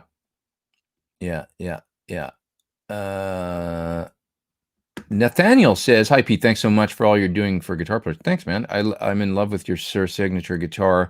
The thin neck profile concerns me, not into thin necks. Anything you compare to? It's not really that thin, man. Originally what John told me is that's a neck that he made for, as I remember, he mentioned they were trying to come up with a neck for the American Standard Strat. Kind of a good universal one size fits all, like a comfortable neck profile. And that neck really feels like that to me. It feels like I tried it and I was like, this is great. Like very comfortable. Like I don't have to think too much about this. And then I just got used to it. It's not really super thin. It's not like an Ibanez or something, when you pick it up and it's like that really thin. So I almost feel like the neck should be called, as opposed to even C slim, even C standard or something would be probably a more, So anyways, it's a really a comfortable neck for me. If you like quite beefy necks, it ain't that, it's not like but many times for me, the Sirs, like the Pro Sirs, that the Pro series, when they came out with those and they used their C medium neck or whatever they called it. It was too big for me. It just feels like a little blocky to me, you know? So although I could get used to it, and I have a couple guitars with that neck shape on it, and it's like, I can play them, but it's not like my perfect neck, you know? I feel like I want a little bit slimmer than that. So you know, my Strat, for instance, my 60 Strat isn't as fat as those. Maybe thickness overall up around the 12th fret it is, but it's got less shoulder. You know, I feel like in the 60s they sanded the neck more or something. So anyway, a little bit less shoulder is just, I don't have, you know, huge hands. So it's like, that's the other thing. We're all different, right? How is the Even C Slim versus a Sur Modern? I think the Sur Modern uses their elliptical or D neck shape. Even C, maybe. I'm not sure. It depends on the Sur Modern. They're not all the same. So it's hard to compare, to be honest. Because when I think about the moderns, I've got a modern here, but it's got a different neck shape than like the ones I tried that were like the raw wood ones that came out with that were like made out of okume or whatever. And that neck had the okume one had a slimmer neck on it. So, yeah. So yeah, Ed's asking about that too. I mean, if I had to compare, the D would be a little bit bigger, probably the modern with the D neck, but it's got to be that one. Otherwise, it's probably not that far off. I don't know. It's not really that thin. It's just standard. It's not super thin, but it ain't big either. Don't know how else to describe it. You just have to, you know. It's one of those things, right? You never know until you put a guitar in your hands. So, Ed was there in the super chat, but he didn't ask a question. He sent me some dough for a coffee. Thanks, buddy. I appreciate that. Ed Gilherm. Do you set up your own guitars? Mostly, yeah. Many times I go to Sir and bring a guitar out and say, hey, I'm having a little problem with this or that. Can you look at it? And then they take it and they tweak it. But generally speaking, when I get it home, I'm always dropping the action a little more and stuff. They always set them up to be a little higher than I like because I'm a wuss. So yeah, I guess I do, you know, mainly do my own stuff. Yeah. Okay. Moving down to the bottom. Please do the drum video, says Tony. Yeah, I would like to do that actually. On how I, you know, program drums for tunes. Do I own any PRS guitars? Not right now. I've had a couple over the years. I had a McCarty and I had a custom 24, which was a bolt-on, you know, alder body, maple top, maple neck, rosewood board with the standard PRS trim. It was kind of a cherry sunburst. Nice guitar, but, you know, one of those PRS things, you know, that was like a 25 scale. And the McCarty was much more up my alley. That was a nice, really nice guitar. It was basically, you know, my Les Paul for a while. I didn't have another Les Paul, and it was a really nice kind of, I guess, iced tea, yeah, kind of finish. Nice guitar, really, really nice guitar. I remember what happened to that guitar. These guitars, they come through your hands over the years, and then I sold it eventually, and I don't remember or traded it or something. No recollection. Aaron Short Music says, have you ever tried a JP15? Is that John Petrucci guitar? I don't think so. That would be a thin neck, I think. I have tried some of the John Petrucci guitar. Is that what you're talking about? A JP15? Let me take a look here. See if I can figure out what you're talking about. JP15 guitar. Yeah, it's a Petrucci, right? Yeah, I did actually. I think I made a video for TC once at NAMM, and that was the guitar I played. So it's a 24 fret. This would be a thin neck, as I remember. A thin neck. Yeah. Regarding the signature standard neck, it's in between a Fender American Standard and a Charvel SoCal. It took me a second to get used to. Now I love it. I have an LP Classic 60s and it's similar. That would probably be pretty close, like a Les Paul Classic 60s.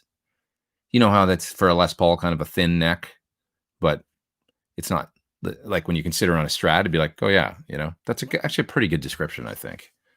And in between an American Standard and a SoCal, because SoCal is quite a thin neck, for sure.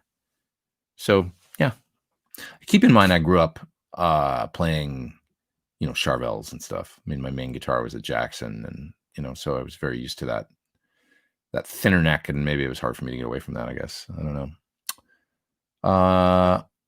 Yeah. What else we got here? Are you not a fan of thin necks? No, So the neck on this guitar that I got recently is John's, digitized recreation of my Charvel neck, my 80s Jackson Charvel neck. And I've grown quite accustomed to it. And I know the feel. In retrospect, it's a little thin, That's the only thing I think about this neck, is that it's I wish it was a little bit thicker with a bit of a V. And I guess I got used to maybe my old Strat it's got this really comfortable, like a bit thicker in the middle, but the same shoulder as this, if that makes sense. So it's a little less of that D and a little more with a little bit. So the shoulder's similar, right? But the thickness has got a bit more beef to it for where the thumb wraps around. That's what I really like. The necks that are quite thin all the way through, which is kind of like what this one is, it's actually not my favorite. I find when I get onto the third string right here that I find there's a bit of an air gap under my thumb that just starts happening. And then I need to change my hand position a little bit, and it's a little weird. And it requires a little bit of an adjustment. And I've had to get used to it on this guitar, because that's the neck on this guitar, and I'm not going to change it. So it is what it is. Like I say, I can get used to that, and I'm okay with it. Ideally, though, in a perfect world, I'm a little more comfortable, I think, on my in this. I remember Guthrie once saying about John Suhr.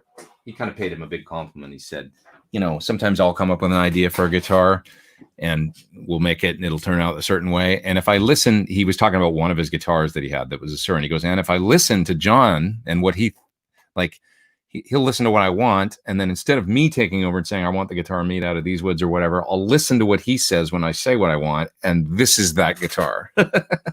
Right? Like out of certain woods or whatever.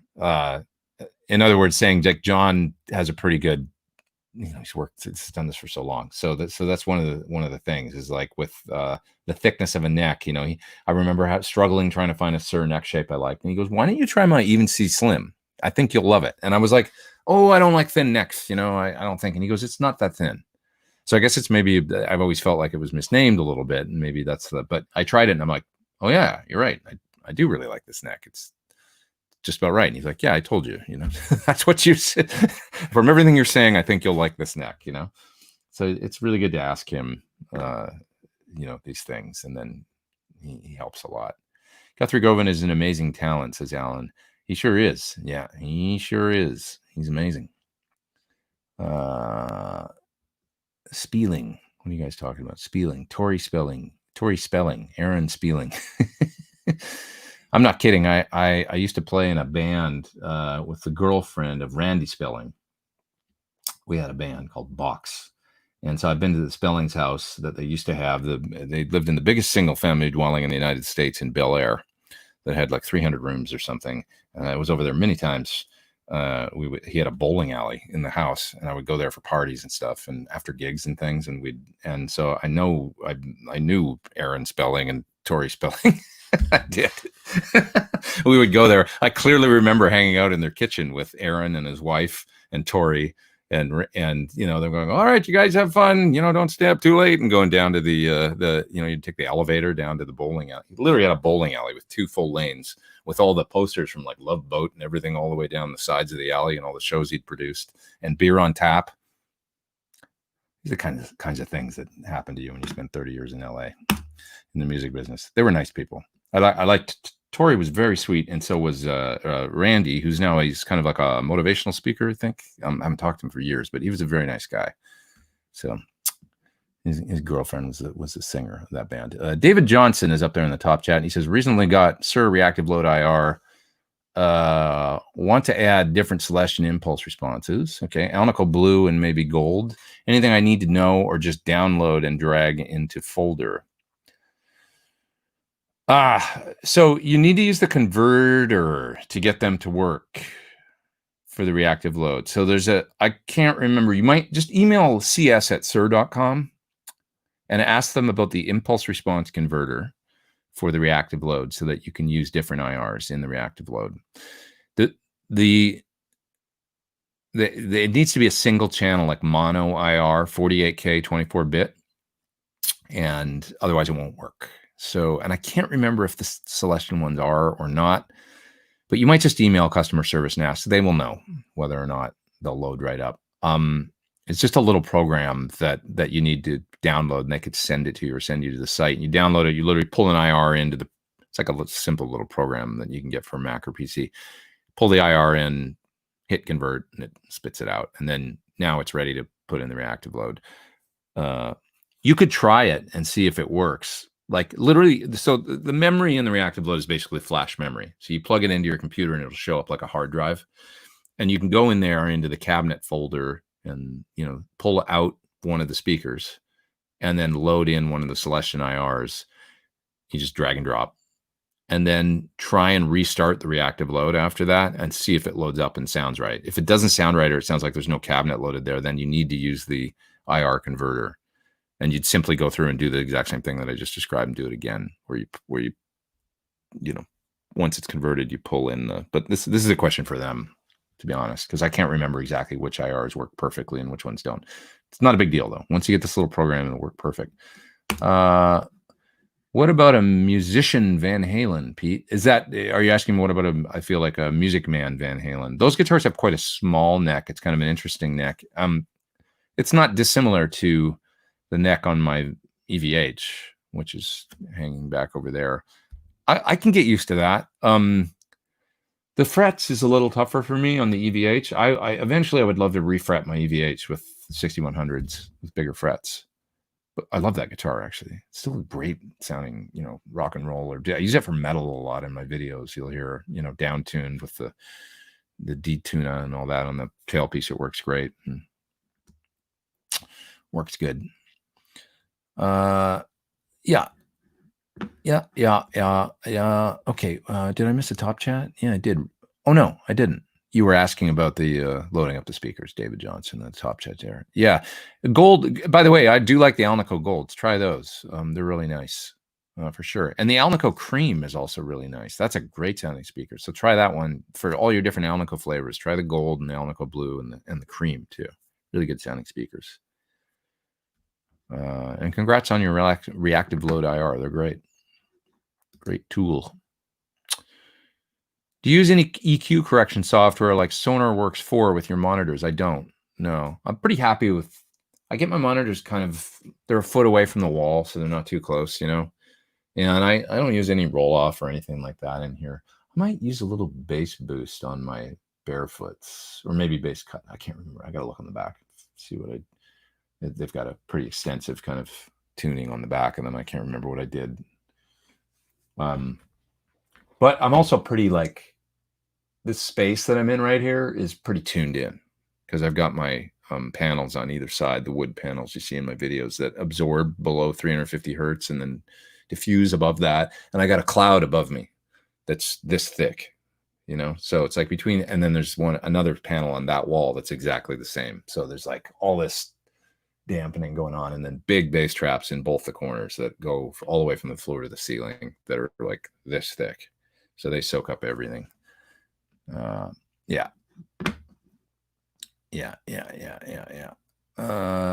So yeah. That would be a vintage Vox guitar neck on that EVH, says Harley. Really? Is that what Eddie used to? What's the story behind that? I've never heard that before. I know that the neck on the EVH was supposed to be very similar to the one on the 5150 Kramer guitar. So tell us your story. Harley, tell us.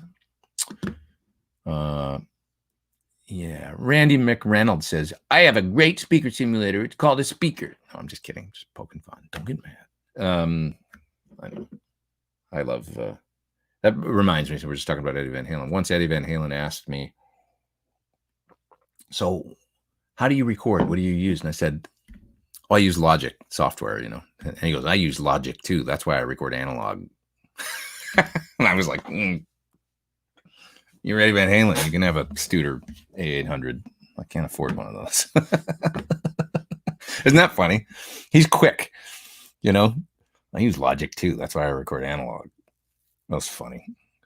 It's like touche, owned by Eddie Van Halen. True story. Oh boy. Funny life. Harley Heck says, I used to have a 60s Vox Phantom 6. The neck on the Music Man EH guitar is the exact same dimensions as that neck. So is the truss rod wheel. Really? Well, is it like a thing though that you heard that he copied the Music Man neck off of that guitar, like specifically, or it just happens to be like a coincidence? Just wondering. I put a message on Richie Cotton's IG about doing your Sunday chat, but for some reason he hasn't got back to me. Has he contacted you? No, I haven't talked to him. I have his number. I could text him and ask him if he'd be interested in doing it. It's a good idea. You're right. I got to get up my ass and do this, but I've got somebody for next week. So, were you referring to the 60s C vintage medium neck earlier? I don't think the neck on the Sirs that I'm talking about, the Pro Series, was the vintage 60s medium. I thought it was the standard medium. I could be wrong though. Maybe you're right. So Nathaniel says, "What a pompous comment." No, it wasn't pompous. It was. He's a joker. He was smiling. Come on, he was like laughing. You know, it was funny as hell. I laughed. You know, he's funny. He's a joker. You know, he's a funny guy. It's like, believe me, I knew him at that point already. It wasn't like, you know, he was being a jerk or something. He's a funny guy. You know, he's a really funny guy. He's a great guy. It's one of the things I like about him so much is these little jokes and asides and things. You know, he's got a great. It's disarming because you're around a hero, and it's like when you know he's a funny guy. You know, he likes to have a good time. So, did you have an acoustic engineer design your room? Sort of. A guy, not the room per se, but the panels were designed by a guy that I think knew what he was doing. Originally, these panels were built. You can see 3 of them on the back wall there. They were built by a guy that came in to my room in Santa Monica and had this thing where he was like shooting a laser at the walls and stuff and like figuring out the exact dimensions of the room and the height and the whatever. And then he supposedly built the panels and everything for that room. Well, I just ended up taking them with me and putting them in, you know, now that's just the 3rd room they've been in. So, and this room would be a similar dimension to the one that I had in Santa Monica. Not exactly though. So I don't know how close it is, you know. Getting too, you know, I'm a rock and roll guitar player. It's like, I don't know if I want to like get too, how, you know, tweaky I get about this stuff. It's like, it's not, I just got to work with what I've got, the space that I've got. So I wanted to make this room as big as I possibly could so that I could fit all my crap in it. And I'm already running out of space, as you can see. So, yeah. Do you ever pleck your guitars? I have a couple guitars that are plecked, and I've had guitars plecked. Let me see. I mean, a lot of the Sirs that I've got probably were plecked from the factory. So I had a Strat that I took and had plecked, and it worked pretty good. To be honest, I think I'm all about having a really, really talented luthier do the fret job, you know? That's my favorite thing. So if I had a choice of doing a pleck or taking it to somebody that I knew was, you know, amazing, I prefer that. So, do you have any suggestions for an always on EQ, treble boosts, or whatever to push my Friedman BE50? Always on EQ. This is a nice solution for very simple and small from Exotic. So this is it's a boost, yes, but see the switches on the side, and that's how I really like it. It's got lows, low mids, high mids, and highs. And so when they're up, they're on. So see how I've got the mids boosted? So it just gives this sweetness to the guitar in those magic frequencies that are like, you know, and it's probably like got it set for like 4 dB a boost or something. You turn it on with those boosts on, and it's just like this, whoa, everything got better sound. Works really, really nice to kind of wake up the guitar sound, just sort of. So that's a cool way to go. A Cocoa Boost is an awesome thing. An always on thing. I mean, I don't feel like that's something that you need with an amp like a Beef. It's such a good amp, you shouldn't need to always be boosting. But something like this does. This pedal through a clean sound, especially, it was like, well, that just, why would I ever turn that off? I did have that feeling. I did a video of these if you want to hear it on this and the Super Sweet, which is basically a gainier version of the same thing. It's got more boost, so you can check that out and see what you think of the sound. Other pedals that I would recommend, I don't know. I'm about to do a video for a Source Audio EQ. I did one a while ago for a Boss EQ. You could listen to those. They're nice pedals. I mean, having an EQ in your rig, it's like, well, every time I do something with an EQ, it's like, why don't I have one of these in my rig? And the Source Audio is very small, so that's a nice thing about it. So I got that coming up soon. You can check that out.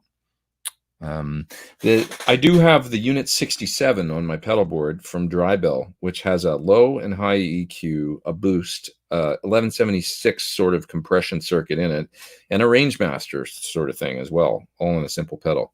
You guys, I'll take a picture of it and then I'll show you what it looks like. There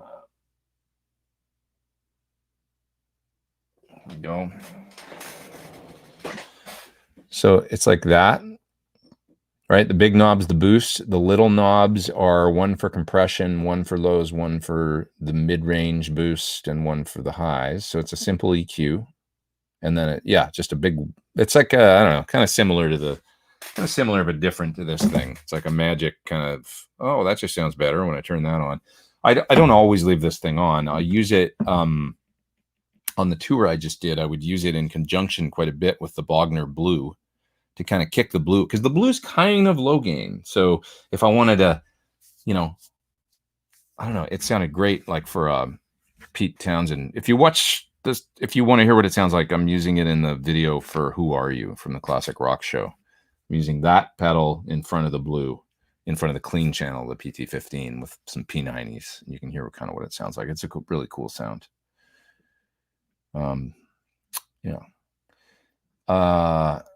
Yeah. Any work with the Line 6 Pod Go? Actually, I am making a video with that thing pretty soon. So I've got it here. I need to get on it and get something done with it. One of those, it's going to be a busy week of hide from the world and being here, I guess, just make videos. Yeah.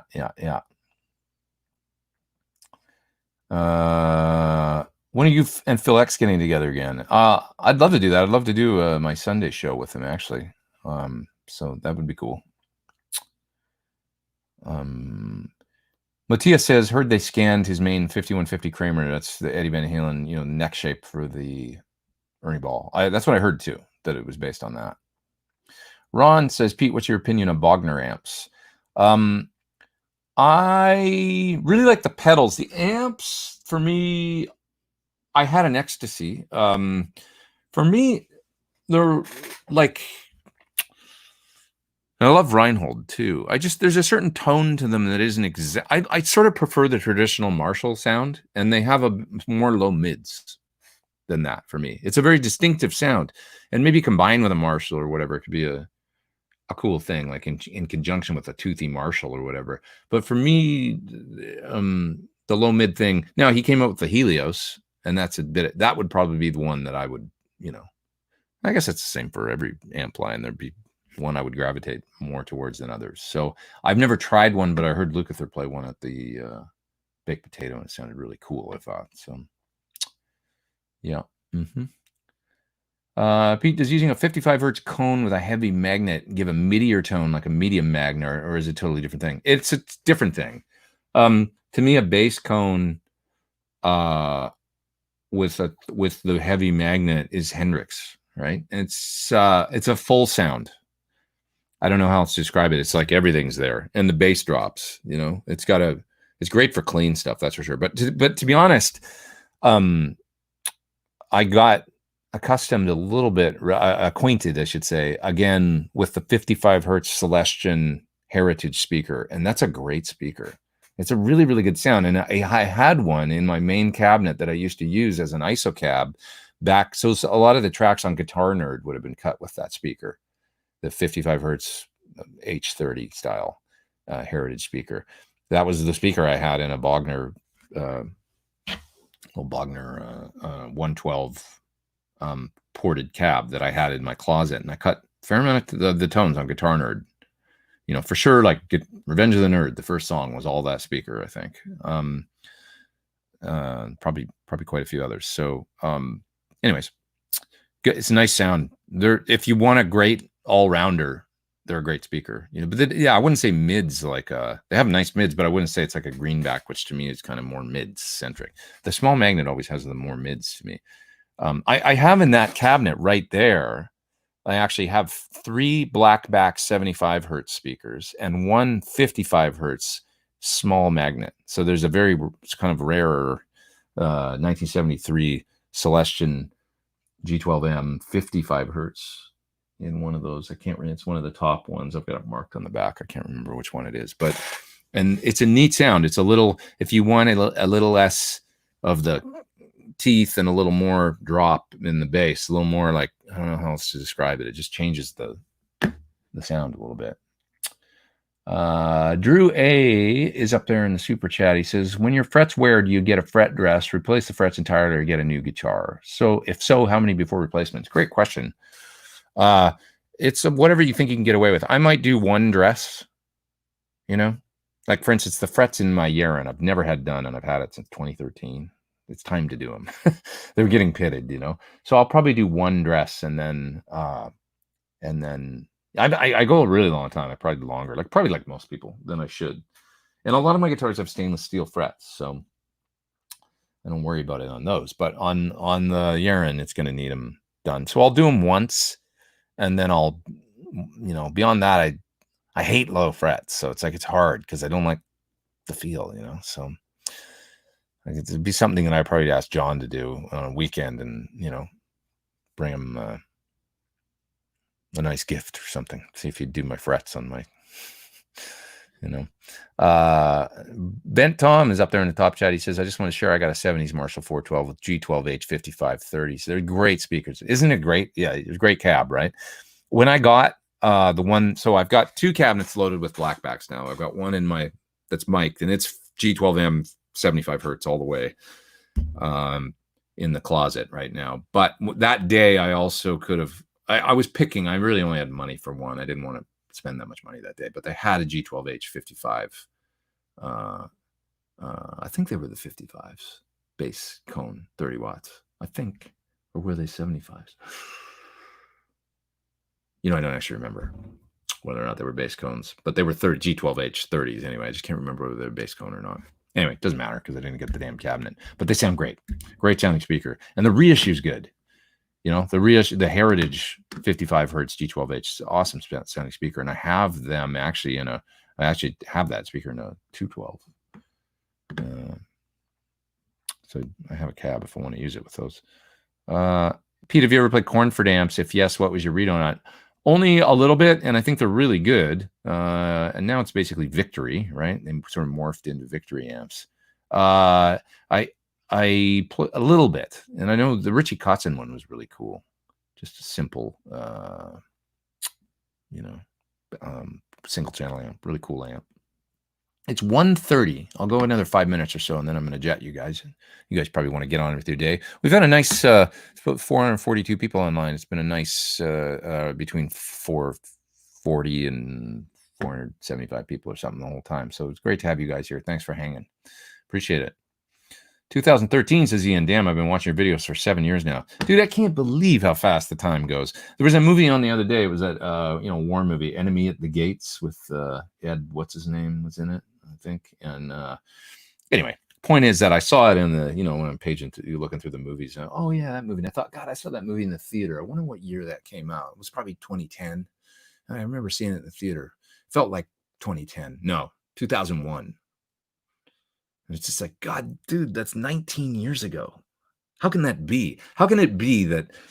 And I always like to put it in terms of the 60s and the 80s. Like, how can it be that if you were sitting here in 1980 and thinking, yeah, I saw that movie, it was 8 or 9, 10 years ago, maybe, but no, it was 1961. If it had been 1980, think about that. Like, the amount of time that passed is just like, God, it freaks me out. Anyways, Strandberg guitars, have you ever come across? Word on it, says Alessandro. I've only played them a few times. There are lots of them in Japan. You see them everywhere. And so I played more than a few in stores in Japan. Don't really understand it. The weird neck and stuff, too much for me. And not having a headstock, too much for me. That said, you see a lot of people with them. Kids these days, they want to do their thing. They want to go their own way. Gil Yaron, always remember him saying, bite the headstock. Like, in other words, literally like play a string and feel the amount of vibration. Everybody out there, try it right now. Pick up your guitar, bite the headstock, the thing's like vibrating your teeth like crazy, right? You're going to cut that thing off. It's like a lot of wood up there that is doing something, And so I always think that there's a lot of truth to that. It's just like, that said, I would kind of like a Steinberger. I'd like one of the old ones. Because what a cool thing to have, an indestructible travel guitar and stuff that actually sounds good. But anyways, they were neat. Harley's gonna jet. He says, enjoy the rest of your Sunday. And thanks, man. I appreciate that. Appreciate it. Randy says, glad you have a sense of humor. Thanks, man. I try. Gotta have a sense of humor these days, otherwise I'll cry. I have a Marshall 412 from around 68. Sounds great. I bet it does. Yeah. Man, they got it right. It's just like an accident. Happy accident, those things. And such a cool sound. Yeah. That movie made the Russian crew at sea really angry when we watched it in the mess room. That's interesting, says Aquila. They were really upset by it. It was so much BS, apparently. Probably, right? Like a lot of things, adapted for Hollywood. So much BS.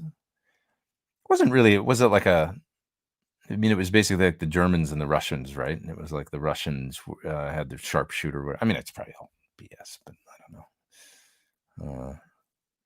Anyways. Blah, blah, blah. I have a toothache, says Alan, after doing that. I know. It's like, yeah. Steve Hale says classic rock show next year. Yeah, they'll be back at it if they can. It's all about the law, the gigs, it's an interesting thing. Who knows where it's going to go, right? And a lot of the crowd is older. So there's that, and you put a bunch of older folks together in a room. It's got to be safe. That's the only thing. So. Peter says, not sure what kind of germs are on my headstock. Not safe to bite it. See, I don't think just went right over my head. I don't even think about it. Allard says, guitar nerd. I love it. Thanks, man. Appreciate it. They had those fake headstocks you could add on to a Steinberg. Did they? Really? I don't remember that. That's interesting. Nathaniel says, thanks, Pete. Had a great time hanging out. First time tuning in. Nice to have you here, man. Nice to have you here. Thanks for joining. Please come back next week. Next week will be fun. I'll have a guest next week. 28 degrees in Inverness yesterday, says Stephen. Wow. That's crazy. That's way up there, right? It must have been a beautiful day. Gorgeous down there by the river running all the way through the city and all that. It's a nice place. Man, I had a good Sunday brunch there. Inverness. That was awesome. They had the gluten-free. You probably know the pub I'm talking about, but it's across from downtown, and this great old, well, kind of actually modern on the inside pub with this terrific Sunday brunch. So nice. Yeah. It took me forever to learn the opening lick to go for a soda. And you're asking if I ever learned it. I don't know if I can remember it. Do I even have a pick? Let me see if I can remember how go for a soda goes. It's in F, right? Which is so weird.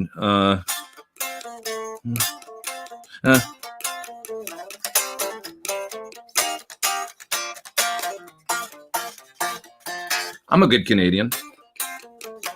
There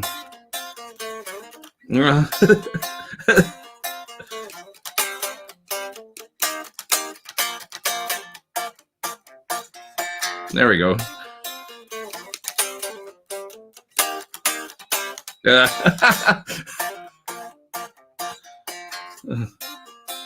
Ah! Why am I? Ah! There it is. There. That's the process I have to go through every time. If you asked me to get up on stage, I couldn't play the damn song. I would have to go over it for 10 minutes before. Why are you watching this guy babbling for hours? Says Lucas K, says his girlfriend says. What the hell are you guys doing here? Why are you watching me screw up Kim Mitchell songs? Is Motley Crue all done? Says Gabrielle Tone. I don't think so. They announced that tour, didn't they? And they were going to go out. And then, of course, everybody had big tours this year. Rage Against the Machine was going to be at Coachella, and there was a big, Green Day and Fall Out Boy and all that. We're doing a huge stadium tour. Weezer, I think, right? And Motley Crue and Def Leppard, and now it's all not happening. So, anyway, okay. I should probably go, you guys, but have a great week. And then, like I said, next week I'll have a guest, so I'll put up a flyer or whatever you want to call it, a little ad for that, and that'll be next Sunday, usual time, usual place. Sunday when I have guests, I like to start right at 11 if I can. So I'm trying to be on time next week and not late like I was this time. But I really appreciate all you guys being here. This was nice. It really took my mind off things, actually. Man, what a world right now. And this was great today. You guys helped me out, with really helps getting off Twitter and out of the news cycle and stuff. And, it's crazy times. So it's good to just think about guitar every now and then, isn't it? So Ron says, thank you. I appreciate you too, Ron. Thanks, man. Get Neely Broche. I would love to have her. She's a friend, and she used to live not here far from here. Actually, she'd be fun to have on. I could ask her. Sure. That's a terrific idea. Anyways, thanks whoever just subbed, says Ben. Thanks, Ben. Thank you, Ben, for being here as well. And everybody check out Ben's show for sure. He's got a great stream that he does. Bulldozer Guitar just did a top chat. So he says, super chat, he says, Pete, what's your favorite non-Sir branded standard Strat single coil pickup set? I non-Sir branded, it's been a minute since I've tried like a ton of different ones. I have some Ron Ellis that I think sound quite good in one guitar. If you just want a good something you can get that's not too crazy to get, the Seymour Duncan, I remember having a set of the Alnico 2 singles, and I really liked them. And they also make this pickup called a 5-2. That to me is neat because it's got Alnico 5 magnets for the low strings and Alnico 2 for the rest. And so it's got a warmer top end, and then it keeps the low string snappy with the 5. That's neat to me. Yeah, kind of a neat set. So you can check out. And Duncan Antiquities, it's hard to go wrong with Duncans. I think they actually make really, really nice pickups. So I'm still a fan of Seymour's and the Antiquities. If you want to get the custom shop, a little bit more boutique-y, you can do that through them. I thought that was a smart move for them to do the Antiquity thing and also the custom shop where there's a bit more of that, custom feel or whatever. And then they got their standard line if you just want to go that route. So, but anyways, there's a couple options. I know Tim Pierce, he really likes the DiMarzio, whatever they call them now, area something or whatever, I think, but he likes their what started out as the virtual vintage single coils because they're a noiseless set, and he recommends those highly. So that if you want a noiseless option, I guess those could be a good. I trust him. He's got great ears and great player. So Bent Tom says Brian Ray, that's a great option. I'd love to see if he would do the chat. I think that's a terrific idea. I'll put together a list. We got about 10 names now that you guys have mentioned and stuff, and so I'll think about it. For sure. Area 58 or 61, says Bent. I'm not sure which one Tim has. You might look at his channel and search, because I bet he's done a video. I remember seeing videos that he's done. So if you're wondering about what he would recommend, I would look at his page and see what he says. Gary says he likes the bare knuckle cool hands or mother's milk sets. That sounds interesting. Yeah, I've got bare knuckles only in one guitar. They're in my Steve Stevens back there, but I know they're pretty cool. In that guitar, they're real hot, totally different thing. But that Seymour Duncan 5.2 is rad, says Arthur. Yeah, I like the whole concept. The reason I don't have Duncans that are like that, but I have Ron Ellis in my Telly, and it's got mixed Alnico 3 and 5 and that Telly sounds, everybody seems to love the sound of that guitar as well. So Steve is asking if I played Hotel California in A minor or B minor with Don. I don't remember the last time was last year that I played it with him, and it might have been in A minor at that, but I can't remember. Generally speaking, it was always in a guitar tuned down a half step, so that would be B flat. He was down a half step from the album key. Yeah, I think it was still that when I played with him last year. I don't think it was down another half step or anything like that. I don't think so. Okay, guys, I'm going to get to work here. You guys have a great rest of your day. Stay safe out there. And Ben Tom says, are they the Ron Ellis 50s, 60s pickup set? Yes, with the medium tall neck pickup. Unbelievable Telly pickups. Really terrific. I don't know about Strat. I've got a set and I'm not actually sure what they are, but he wanted me to try him. And he's a great guy, by the way, Ron. I really like him. Super cool. So later, you guys. I'll see you next week. Take care. Bobby says, are you competitive with other guitarists of your caliber? I wouldn't say I'm competitive. If you're trying to get the same gig, you put in a lot of effort and try and get out there and get it. But you see the same faces over and over again for the last 20, 25 years here in LA, and it's like, we're all, at this point, everybody knows one another. We're all friends. And I've got a lot of respect. And for the most part, it's just respect, for everybody that does what they do. As you get older, you're like, maybe, I don't know, you mellow out, you're less competitive, and you're more chill with everybody. Everybody's friends. So, okay, take care, guys. Stay safe out there. I'll see you next week.